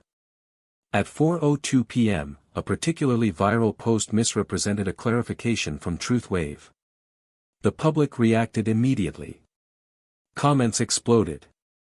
Videos were shared at lightning speed. Hashtags trended unpredictably. Maxwell watched quietly. He didn't panic. He didn't react. Instead, he analyzed. Measured. Calculated. Screens lit up. Voices sharpened. No one agreed on what was real anymore. The storm had become both the data and the emotion, intertwined in ways even the algorithms could barely predict. Maxwell convened his inner circle for rapid coordination. "We don't chase every ripple," he said. "We map momentum. We nudge perception at pivot points. We create stabilizing waves instead of reacting to every tremor." The team nodded. They were tense, but focused. They understood, every intervention now required precision and foresight. At first glance, chaos appears random. But patterns exist. And we are here to navigate them. From above, Manhattan looked like a living circuit board. Yellow cabs moved like electrical pulses. Pedestrians flowed like data streams. Screens flickered like neurons firing. Every micro-action, the glance at a headline, the retweet, the debate, was a signal in a vast network. Maxwell's perspective had shifted. He wasn't just managing a company. He was orchestrating human perception itself, guiding waves without touching them directly. The truth didn't break them. Their denial did. Maxwell stepped to the rooftop, letting the wind hit his face. He realized the ripple effect had revealed a fundamental truth. Information alone doesn't control outcomes. Perception, amplified by human emotion, drives consequences. Silence, patience, and precise guidance create stability amidst chaos. Freedom isn't inherited. It's practiced. The ledger had initiated the storm. The public was caught in its ripples. And Maxwell was learning how to bend those ripples without breaking the flow. The storm had evolved. Truth Wave was both participant and instrument. Internal fractures intensified. External reactions multiplied. And Maxwell was no longer chasing events. He was shaping the trajectory of the ripple effect itself. So when your moment comes, what will you choose to become? By late afternoon, the storm had hit its first major pressure peak. The ledger's stories had reached millions. Every feed, every headline, every trending hashtag, a pulse of public scrutiny. Maxwell Rourke felt it not just as CEO, but as a man in the eye of a storm he had once thought he controlled. At 5:03 p.m., national news anchors dissected the latest Ledger article. Headline: Rourke's Truth Wave, Manipulation or Mastery? Public reacts. Panels debated. Was Maxwell a visionary or manipulator? Was Truth Wave a tool for guidance or control? Could public perception itself be engineered? News alerts pinged continuously. Cable networks amplified social media spikes. Influencers weighed in with opinions, speculation, and analysis. Maxwell observed from his situation room. Not panic. Not defensiveness. The storm isn't the enemy, he whispered. The reaction is the terrain. He understood something essential: the public wasn't angry, they were engaged, curious, reactive. And engagement could be guided. Inside Truth Wave, pressure mounted. Teams questioned loyalties. Internal emails were scrutinized. Analysts debated whether the director of systems integrity was compromised. A junior analyst muttered, "Sir, some team members are acting strangely. We can't be sure who's aligned." Maxwell nodded, calm. Then we observe. Measure. Act only where it matters. He knew the paradox: the storm was both external and internal. Every internal fracture amplified the public wave. At first, the reports looked normal. Then a single detail fractured everything. Maxwell initiated a controlled narrative test. 1. A clarification post released on low-visibility channels. 2. Monitored for user engagement, shares, and sentiment. 3. Adjusted internal communication strategy based on results. Almost immediately, insights emerged. Misinformation threads slowed. Conversations shifted subtly. Internal morale stabilized in microbursts. Maxwell realized the storm could be navigated in microdecisions, each ripple influencing the next. From his office window, Manhattan mirrored the storm. Pedestrians paused, discussing trending posts. Coffee shops buzzed with debate and commentary. Screens flashed with breaking news updates. You've seen this before. You felt this once, didn't you? Every glance, every share, every conversation. Another wave in the pressure peak. Maxwell understood: the city, the public, the digital network were one living, reactive organism. Maxwell gathered his core team. "We're not reacting to pressure," he said. "We're guiding it. We intervene only at pivot points. Our goal is not to quiet the storm, but to channel it with precision." He laid out the next steps. Monitor trending narratives and emotional spikes. Identify leverage points in social perception. Implement subtle countermessages at strategic intervals. Track internal alignment, ensuring no further fractures. Analysts exchanged tense glances. "Sir, one mistake and the public backlash could amplify." "Exactly," Maxwell replied. "Which is why we move with rhythm, not noise." From above, Manhattan looked like a neural network alive with signals. Yellow cabs flowed like impulses. Pedestrians moved like synapses firing. Screens pulsed with narrative sparks. Maxwell's gaze scanned the network. He felt both small and immense. Small because perception dictated reality. Immense because he now understood the storm's pattern, pulse, and momentum. The truth didn't break them. Their denial did. And somewhere inside, Maxwell recognized, the storm could be channeled, not crushed. Maxwell stepped to the rooftop as dusk approached. The city lights shimmered like signals on a circuit board. Horn blasts, conversations, digital notifications. A living rhythm of human reaction and perception. He reflected. Freedom isn't inherited. It's practiced. The ledger had pushed the first peak. Truth Wave had weathered it. And Maxwell. was beginning to orchestrate the flow of perception itself. So when your moment comes, what will you choose to become? The storm had reached a pressure peak. Internal fractures had intensified. Public scrutiny raged. But Maxwell Rourke was no longer reacting. He was guiding, calculating, and shaping the next wave. The first major pressure point had passed. And the storm was far from over. By early evening, Truth Wave had entered an entirely new phase. The storm was no longer just social. It had evolved into an algorithmic feedback loop, a system of cause and effect that outpaced even its creators. Every post, every share, every micro-reaction fed the system. And the system fed back, unpredictably.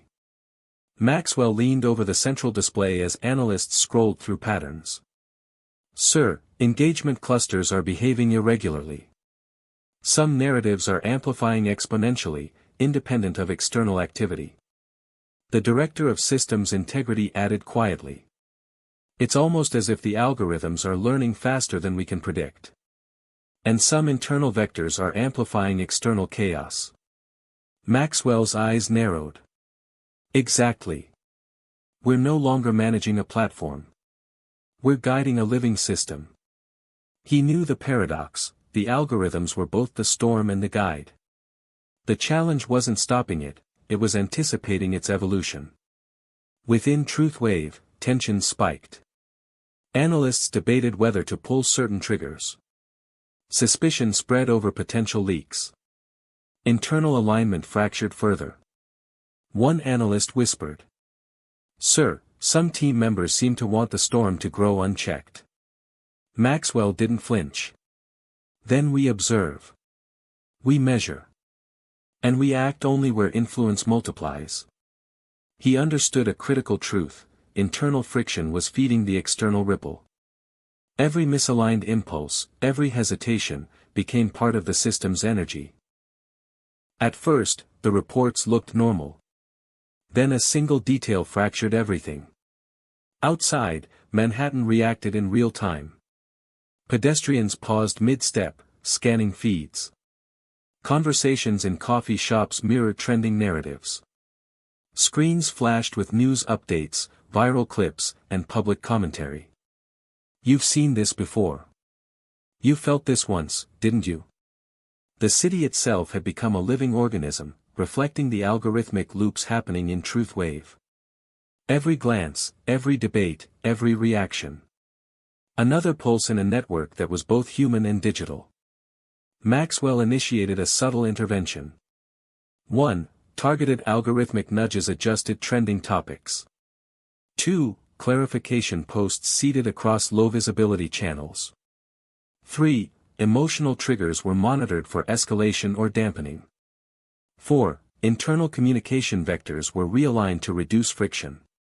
Almost immediately, shifts appeared. Misinformation threads slowed. Internal alignment improved in microbursts. External conversations subtly redirected without overt control. Screens lit up. Voices sharpened. No one agreed on what was real anymore. The feedback loop was no longer just reactive, it was responsive. From above, Manhattan resembled a neural network on fire. Yellow cabs flowed like impulses. Pedestrians moved like synapses firing. Screens pulsed with narratives, tweets, and memes like neural signals.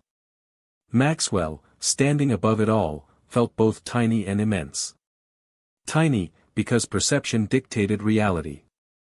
Immense, because he now saw patterns in the chaos. The truth didn't break them. Their denial did. He understood, the storm could be guided through understanding, patience, and precise intervention. Maxwell stepped onto the rooftop as the city transitioned from dusk to night. The lights shimmered like signals across a circuit board. Horn blasts, murmurs, notifications. A living rhythm of human reaction intertwined with digital feedback.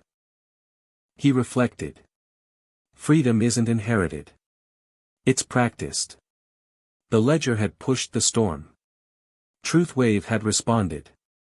The algorithms had evolved. And Maxwell was learning to shape perception through the very system he had built. So when your moment comes, what will you choose to become? The storm had evolved into an algorithmic feedback loop.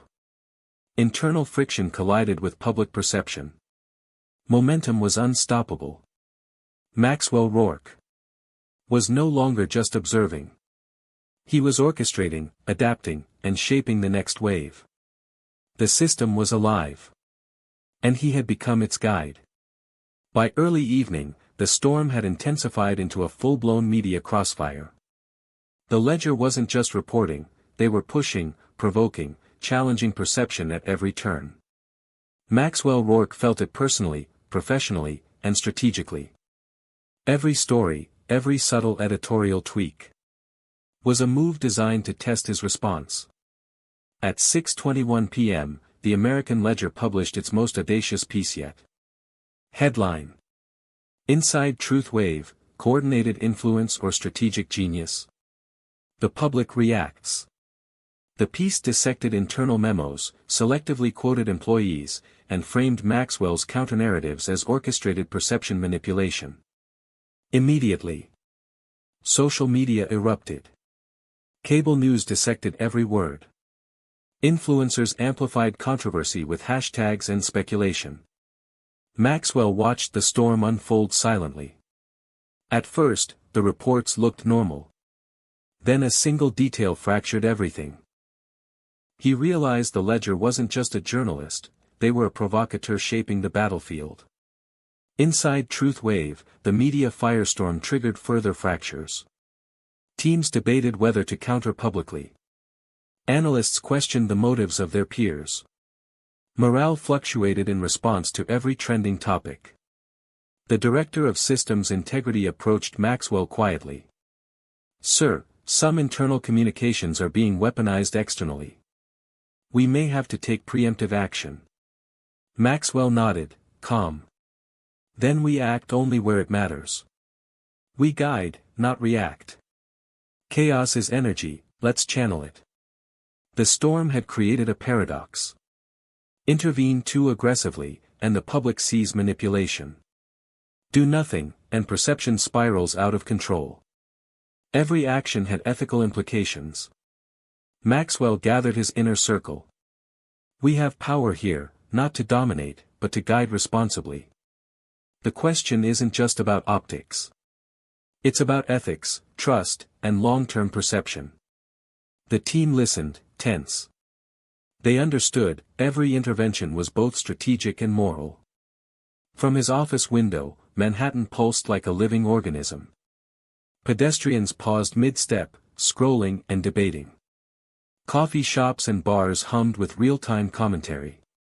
Neon screens reflected trending posts, viral clips, and hashtags. "You've seen this before. You felt this once, didn't you?" The city mirrored the storm. Every reaction, every glance, every conversation. A living, breathing reflection of public perception. Maxwell understood the paradox, the storm was both outside and within. Maxwell deployed subtle narrative adjustments. 1. Seeded clarifying information across neutral channels. 2. Amplified voices that reinforced context without appearing reactionary. 3. Targeted algorithmic nudges to stabilize trending misinformation. The results were immediate but invisible. Misinterpretation slowed. Conversations subtly realigned. Internal and external tension remained high, but manageable. Screens lit up. Voices sharpened. No one agreed on what was real anymore. The storm had not diminished, it had evolved into a controlled pressure cooker. From above, Manhattan resembled a network of impulses and reactions. Yellow cabs flowed like electrical currents. Pedestrians moved like nodes in a neural network. Screens flickered with narratives, tweets, and live commentary, signals in a living system. Maxwell observed quietly. He felt both small and immense. Small, because perception dictated reality. Immense, because he now understood how to guide the storm without touching it directly. The truth didn't break them. Their denial did. Maxwell stepped onto the rooftop as night deepened. City lights flickered like neurons firing. Horn blasts, conversations, and digital notifications formed a living rhythm. Every movement, every reaction, every post. A pulse in the system he was learning to guide. He reflected. Freedom isn't inherited. It's practiced. The ledger had escalated. Truthwave had subtly adapted. And Maxwell was navigating both strategy and ethics in real time. So when your moment comes, what will you choose to become? The storm had reached a crossfire phase. Public scrutiny intensified. Internal tension mounted. Maxwell Rourke was no longer merely reacting. He was orchestrating, calculating, and guiding perception through a complex ethical and strategic landscape. The media crossfire had begun. And the storm was far from over. By late evening, the storm had turned inward. Truthwave's external battles were visible, but the real war had shifted inside the company walls. Whispers, glances, and hushed conversations were now the dominant signals. Maxwell Rourke knew this moment was inevitable. The storm wasn't just digital, it was human. And human systems were fragile, unpredictable, and deeply emotional.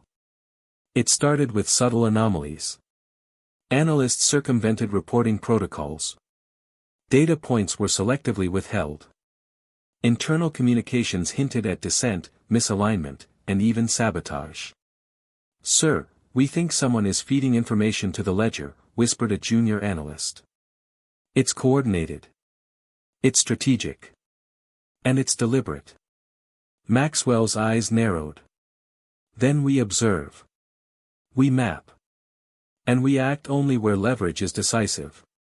He understood the paradox: the storm outside was amplified by chaos inside.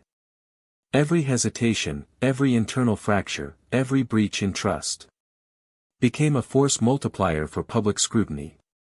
Maxwell walked through the situation room. The tension was palpable. At first, the reports looked normal, he muttered to himself. Then a single detail fractured everything. A mid-level engineer avoided his gaze. An analyst cleared their throat nervously. The director of systems integrity remained stoic but distant. He knew the truth: the storm was testing not just the system, but him. Every choice, every silence, every subtle move carried weight. You know this feeling. The pressure isn't just external. It's inside you too. Maxwell called an emergency meeting. "We have internal fractures," he said calmly. "We have leaks. And some align with the ledger. We don't react with panic. We act decisively, strategically, and ethically." He outlined 3 measures. 1. Mapping loyalty vectors, identifying who was aligned, neutral, or subversive. 2. Micro-guided interventions, redirecting internal narratives without exposing external operations. 3. Transparent authority, clarifying decision-making channels to restore confidence. The room was tense, but the clarity in his voice anchored them. The real danger isn't chaos. It's uncertainty in leadership. And we correct it here, internally, before it manifests externally. From the situation room, Maxwell observed. Analysts at terminals, fingers poised, uncertain. Data streams pulsing with both internal and external signals. The building itself, quiet and imposing, a fortress of perception and influence. Every interaction was a micro-event with macro consequences. Every whisper, glance, and hesitation could ripple into public perception. The truth didn't break them. Their denial did. He understood that the internal reckoning was as critical as any media storm. Maxwell implemented a targeted approach. Silent audits to detect anomalous activity. Micro-guided communications to restore alignment. Subtle influence on decision pathways without creating fear or panic. Almost immediately, microstabilizations appeared. Analysts realigned. Suspicion was mitigated without confrontation. The Director of Systems Integrity's role clarified, restoring internal equilibrium. Screens lit up. Voices sharpened. Alignment returned, but only in measured bursts. The internal storm was tempered, not eliminated. Maxwell stepped to the rooftop as city lights shimmered like a sea of neurons firing. Horns and conversations blended with the soft digital hum from screens below. Every movement, every decision, every pulse, mirrored internal and external realities. He reflected. Freedom isn't inherited. It's practiced. The ledger had provoked. Truth wave had responded externally.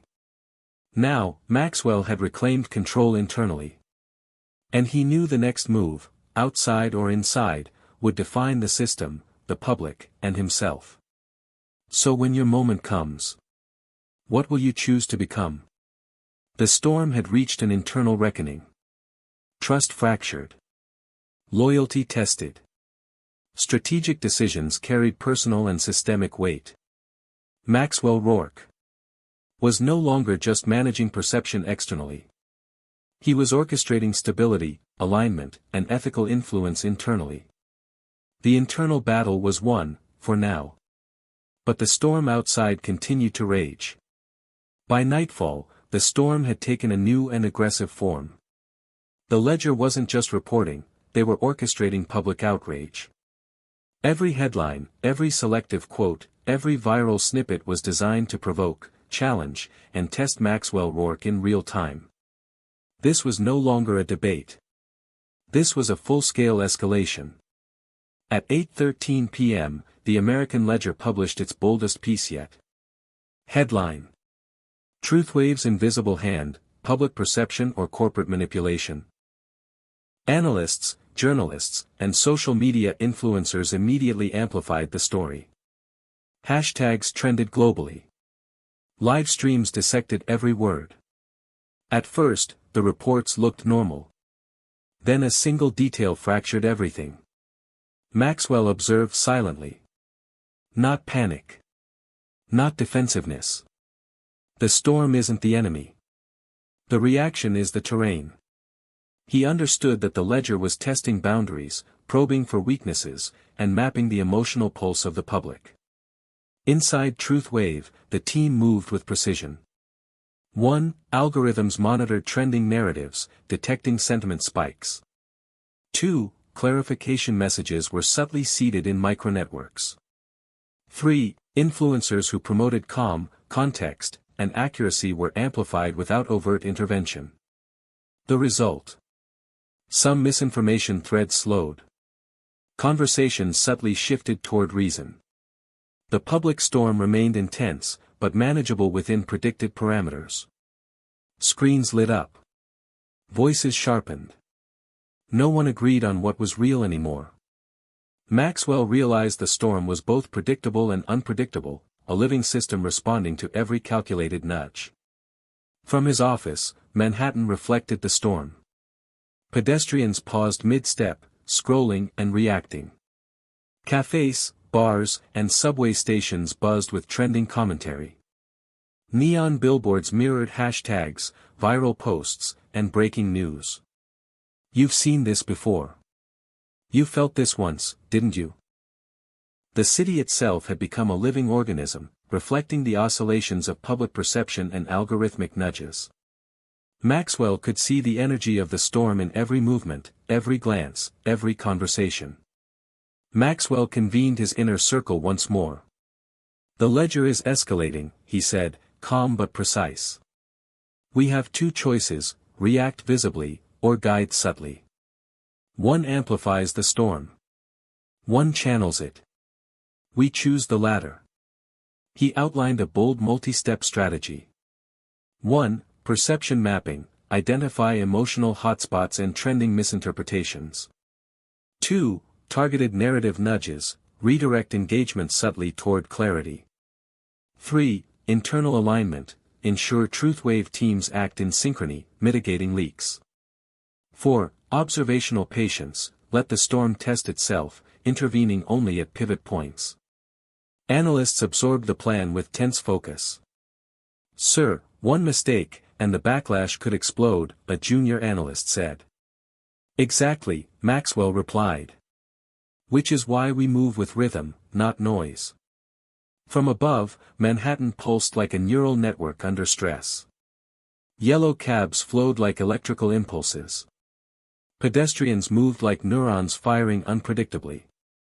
Screens flickered with trending posts, live streams, and viral commentary. Maxwell's gaze scanned the city. He felt both minuscule and immense. Minuscule, because the storm was human and uncontrollable in its details. Immense, because he could now see patterns and leverage points in chaos. The truth didn't break them. Their denial did.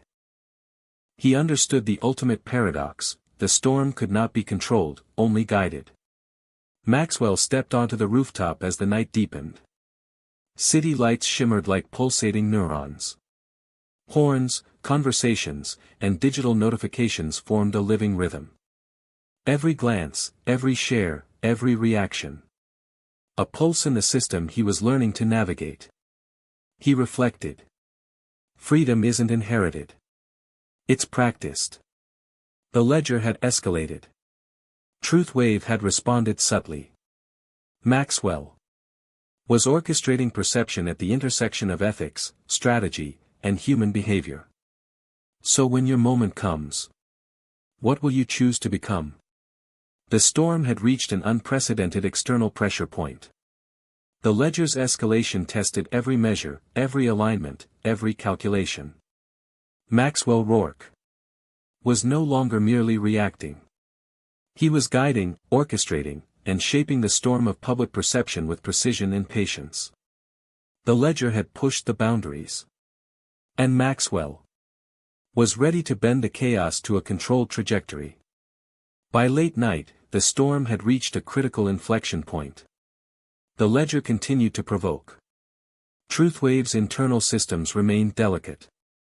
Public perception oscillated unpredictably. And Maxwell Rourke was preparing a high-risk maneuver. At first, the reports looked normal. Then a single detail fractured everything. He understood the stakes: one misstep could amplify the storm, fracture internal alignment, or erode public trust. But in calculated risk lay the possibility of the first real breakthrough. Maxwell convened his core team. "We're not reacting," he said. "We're guiding the narrative through precision intervention. This isn't just about Truthwave. It's about shaping perception responsibly, ethically, and effectively." He outlined a bold operation. 1. Controlled amplification: selectively boost narratives that reinforce accuracy and calm. 2. Micro-influencer networks: seed subtle clarifications across tightly clustered communities. 3. Algorithmic nudges: adjust trending posts to reduce misinterpretation without visible interference. 4. Internal synchronization: ensure all departments are aligned and responsive, preventing leaks. One precise move, Maxwell explained, can redirect thousands of ripples simultaneously. Inside Truthwave, tension was palpable. Analysts hovered over screens, fingers poised. Internal messaging indicated suspicion and fear.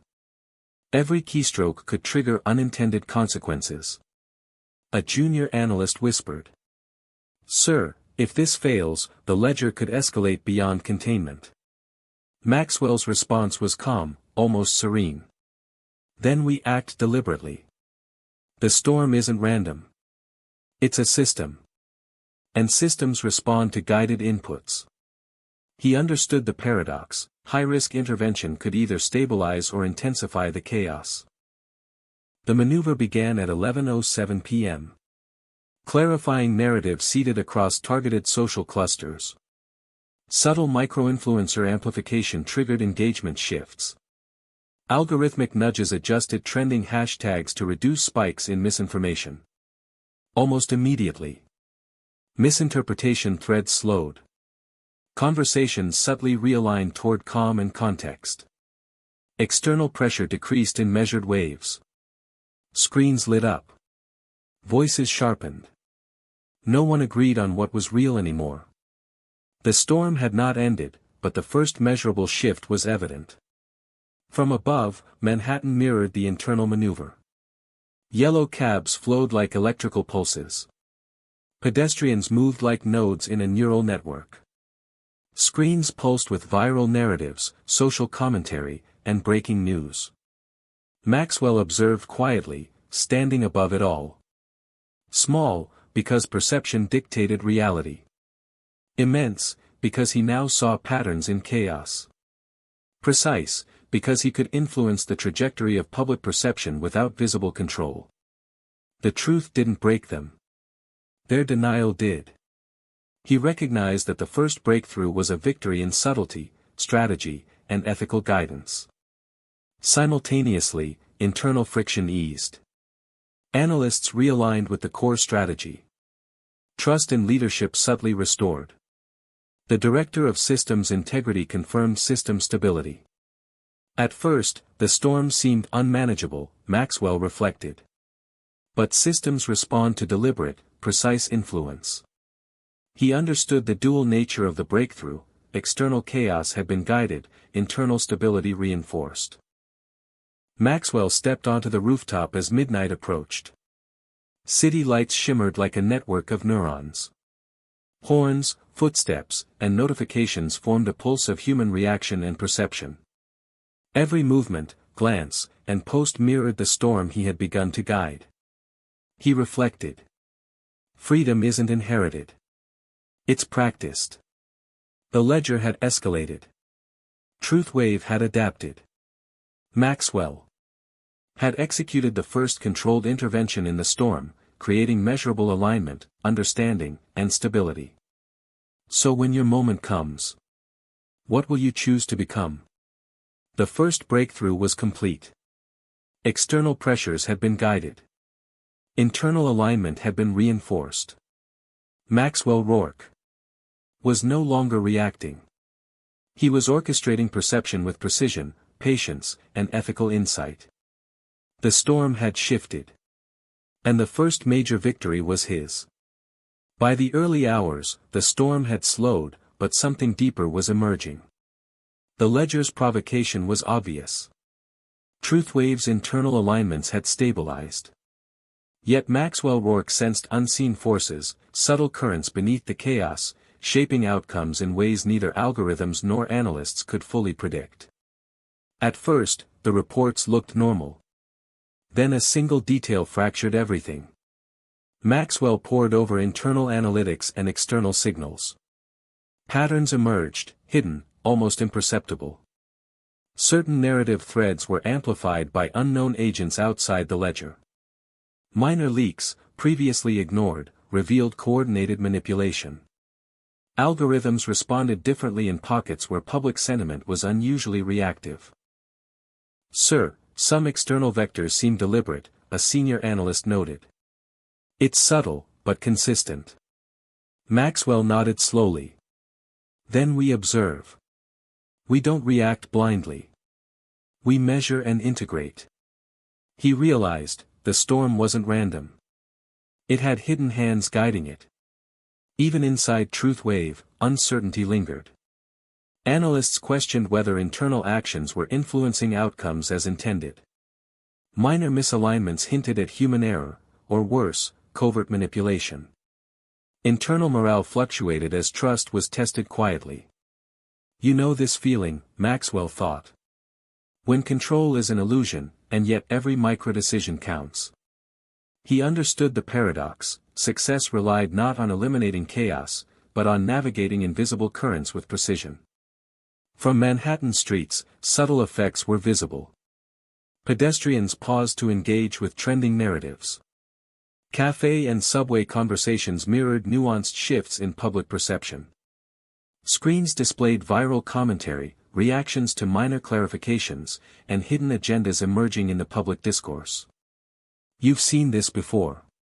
You felt this once, didn't you?" The city itself was a mirror of both the visible and unseen forces, reflecting the storm and the currents beneath it. Maxwell initiated a multi-layered observational strategy. 1. Hidden vector mapping, identify unknown actors subtly influencing narratives. 2. Algorithmic sensitivity testing, detect which public segments respond unpredictably. 3. Internal alignment checks, ensure teams follow core strategy without overreacting to external manipulations.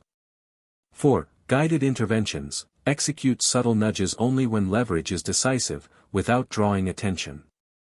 Almost immediately, the system revealed clarity. Certain narratives slowed, others pivoted as predicted. External manipulations were visible but could be neutralized through guided influence. Internal trust solidified in microbursts. Screens lit up. Voices sharpened. And yet, some currents remained unseen. From above, Manhattan looked like an intricate web of signals, hidden currents, and visible flows. Yellow cabs flowed like electrical pulses along unseen circuits. Pedestrians moved like nodes reacting to hidden signals. Screens flickered with both public narratives and subtle manipulations barely detectable to the casual observer. Maxwell stood at the edge, absorbing it all. Small, because the unseen currents were beyond total control. Immense, because he could detect patterns invisible to most. Precise, because subtle guidance could shift outcomes without overt interference. The truth didn't break them. Their denial did. He recognized the paradox: the storm had layers, visible, internal, and hidden, and mastery required awareness of all three. Maxwell gazed at the city as pre-dawn approached. City lights shimmered like hidden pathways in a neural network. Conversations, notifications, and digital signals pulsed in a rhythm of both seen and unseen influence. Every micro-move, every subtle shift. A reflection of forces that were part human, part algorithm, and part mystery. He reflected. Freedom isn't inherited. It's practiced. The ledger had escalated. Truth wave had stabilized internally. And Maxwell was learning to navigate the hidden currents that truly shaped perception and action. So when your moment comes, what will you choose to become? The storm had revealed unseen forces. External escalation, internal alignment, hidden currents. All intertwined in complex, invisible ways. Maxwell Rourke was no longer reacting or stabilizing alone. He was perceiving, anticipating, and guiding the full depth of the system, visible and invisible. The ledger had pushed the surface. And Maxwell was mastering the currents beneath. By mid-morning, the storm had reached a critical tipping point. External escalation from the ledger, internal alignment at truth wave, and the hidden currents Maxwell had tracked. All converged in a precarious, high-stakes balance. At first, the reports looked normal. Then a single detail fractured everything. The city pulsed with anticipation. Every glance at a screen, every share, every whispered conversation was part of the tipping point no one could yet see fully. The American Ledger released a follow-up piece at 10:14 a.m. Headline: Truthwave's influence expands, public perception or subtle manipulation. Hashtags trended within seconds. Cable and online news dissected every nuance. Live stream commentary amplified emotional spikes. Public sentiment oscillated between curiosity, skepticism, and outrage. Maxwell observed from his command center, calm but attentive. The storm isn't the enemy. The reaction is the terrain. He knew this was more than media escalation, it was the moment where all forces converged. Inside Truth Wave, analysts and engineers monitored sentiment in real time. Minor friction points threatened internal coordination. Decisions carried both strategic and ethical weight. A senior analyst leaned in. "Sir, engagement is hitting extreme volatility. Any misstep could cascade." Maxwell nodded, almost whispering to himself. "Then we act deliberately. Timing and precision matter more than force. This is the tipping point, and control is subtle." He understood, the system was alive, reactive, and only responsive to careful guidance. Maxwell initiated a controlled, multi-layered maneuver. 1. Targeted clarification, messages released to high-sensitivity clusters, preventing misinformation from cascading. 2. Micro-influencer realignment, subtle amplification of voices promoting context and calm. 3. Algorithmic adjustments, small but precise tweaks to trending content, guiding narrative flow. 4. Internal synchronization, ensuring no internal leaks or friction amplified the external storm. One precise move, Maxwell explained to his team, can tip thousands of reactions without visible control. Precision is power here. From above, Manhattan resembled a network of neurons firing unpredictably. Yellow cabs flowed like electrical impulses. Pedestrians reacted to both visible events and subtle digital nudges. Screens flickered with public sentiment, viral commentary, and hidden currents. Maxwell observed quietly. Small, because unseen forces operated beyond full control. Immense, because understanding allowed predictive guidance. Precise, because the system could be tipped with subtle interventions. The truth didn't break them. Their denial did. He recognized the tipping point as the convergence of all storm elements, visible, internal, and hidden. Maxwell stepped onto the rooftop as the sun cut through early morning haze. City lights shimmered faintly, blending with natural light, a signal of transition. Horns, conversations, notifications, every pulse a reflection of converging forces. Every decision, every subtle influence, shaped outcomes at a moment when public perception balanced on a knife's edge. He reflected. Freedom isn't inherited.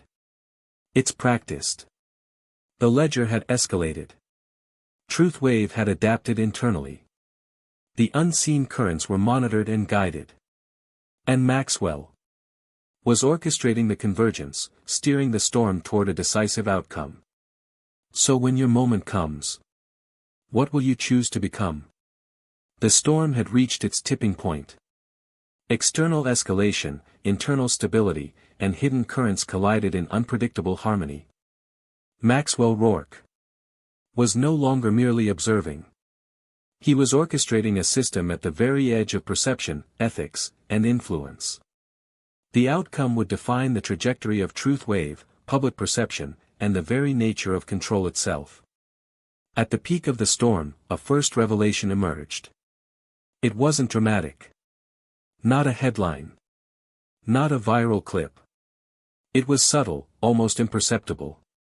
A truth buried beneath the chaos. And Maxwell Rourke saw it clearly. At first, the reports looked normal. Then a single detail fractured everything. Maxwell analyzed patterns that no single human could parse alone. Engagement metrics revealed microtrends invisible to the naked eye. Algorithmic behavior exposed feedback loops reinforcing perception over fact.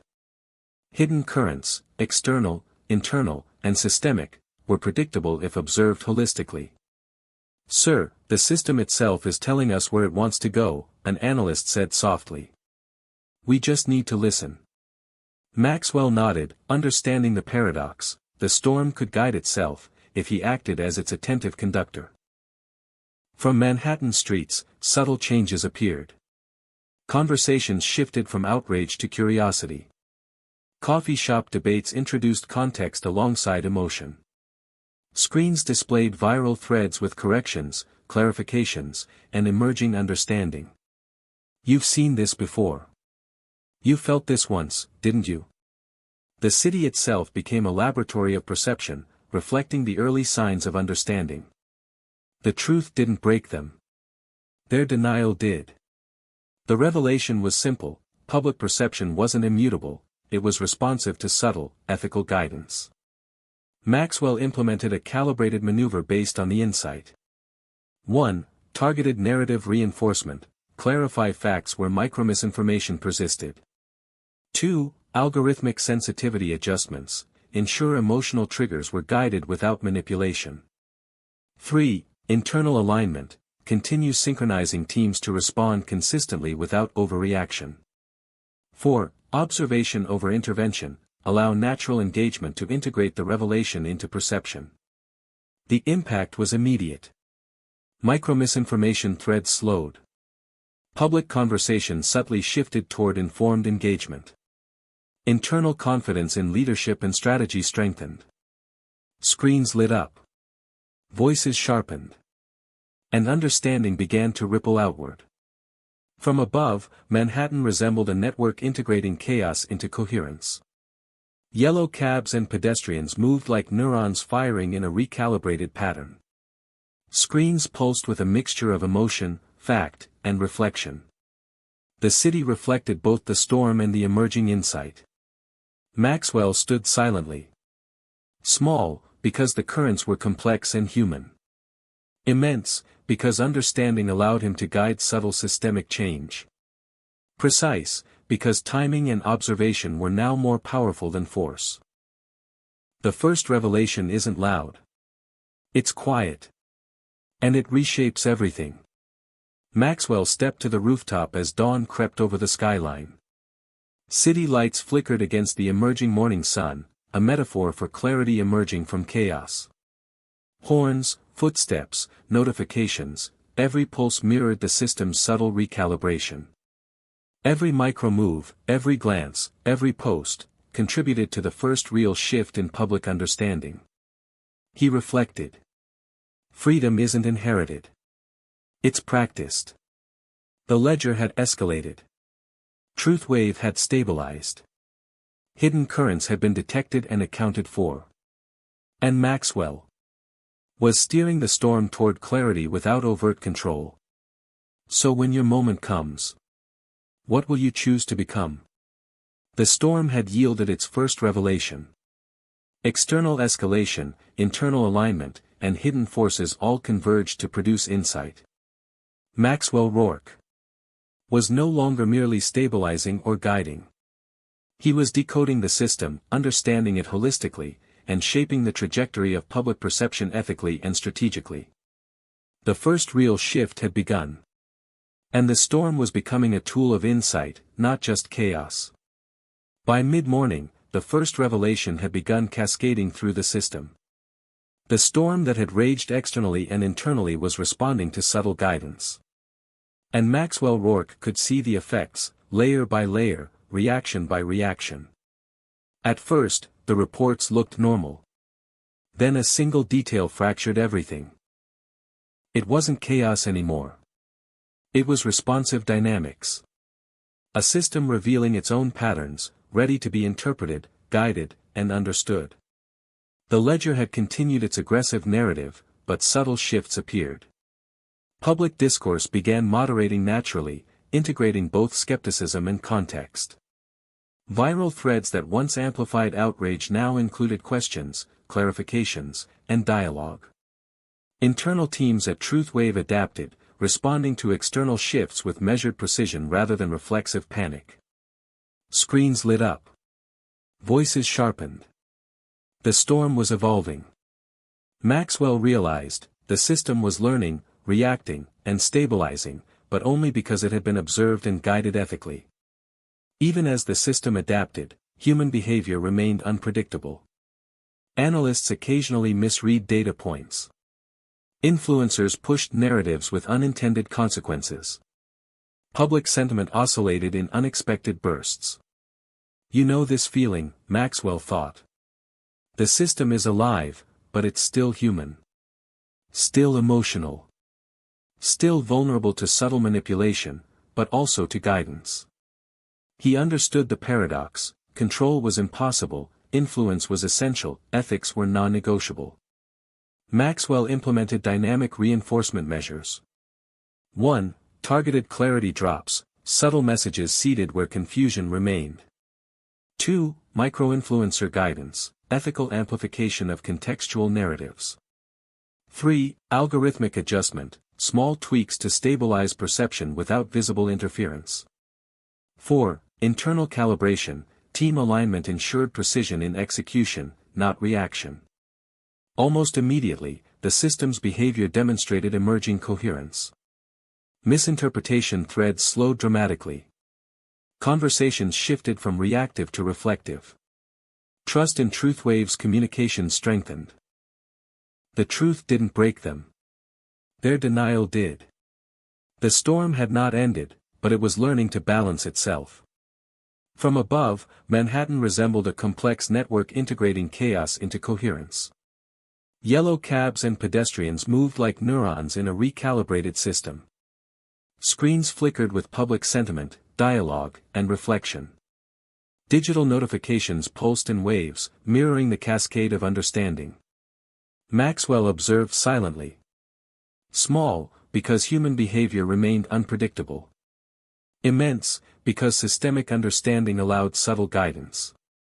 Precise, because insight could be transmitted without overt control. The system responds not to force, but to observation and ethical influence.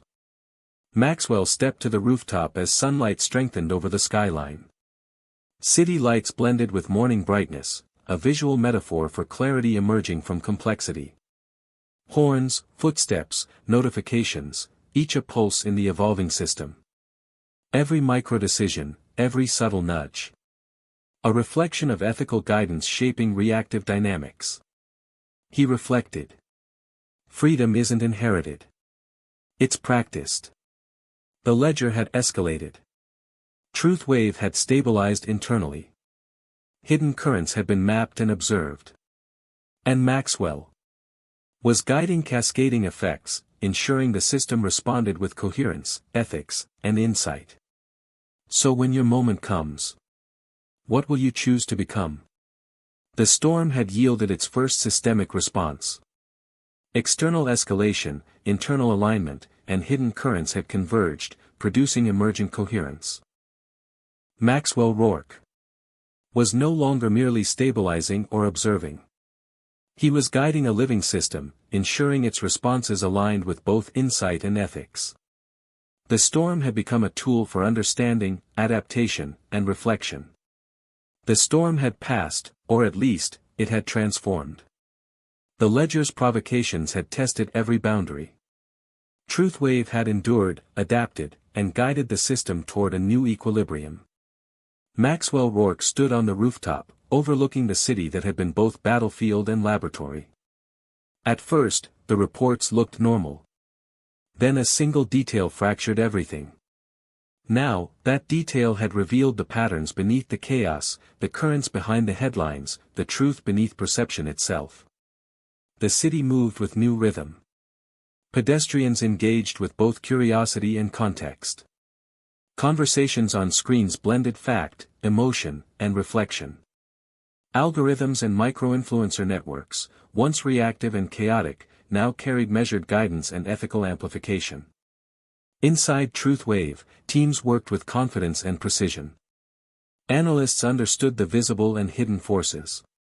Communication channels flowed efficiently, aligned with strategy and ethics.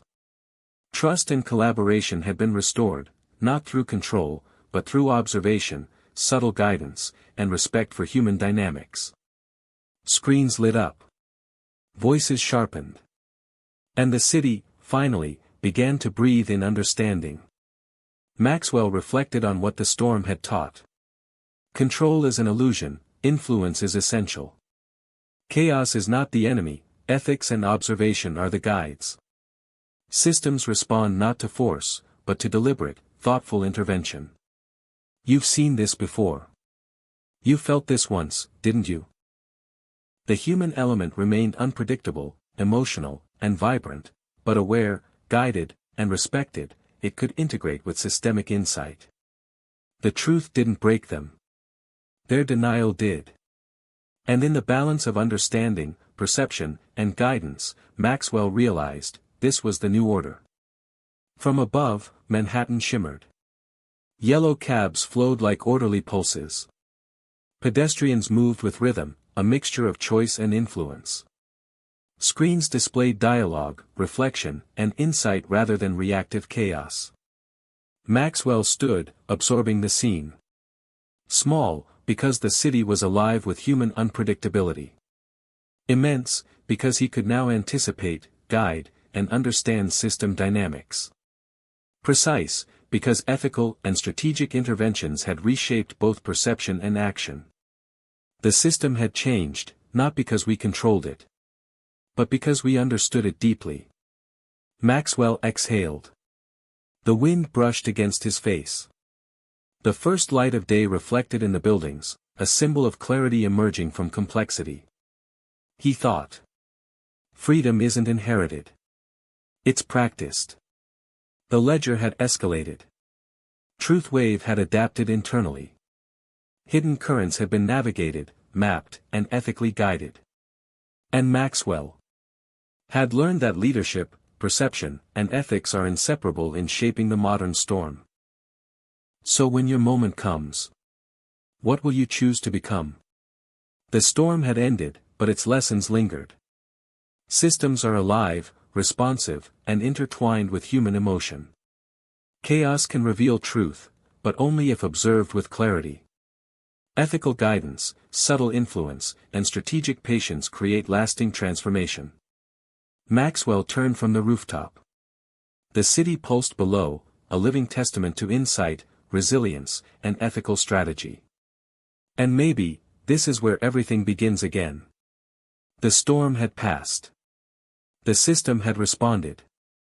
The city, the people, the currents, all had found a new rhythm. Maxwell Rourke was no longer reacting. He was a navigator, a strategist, and a custodian of insight and ethics. And in this new order, the lessons of perception, guidance, and human understanding would carry forward, into every storm yet to come.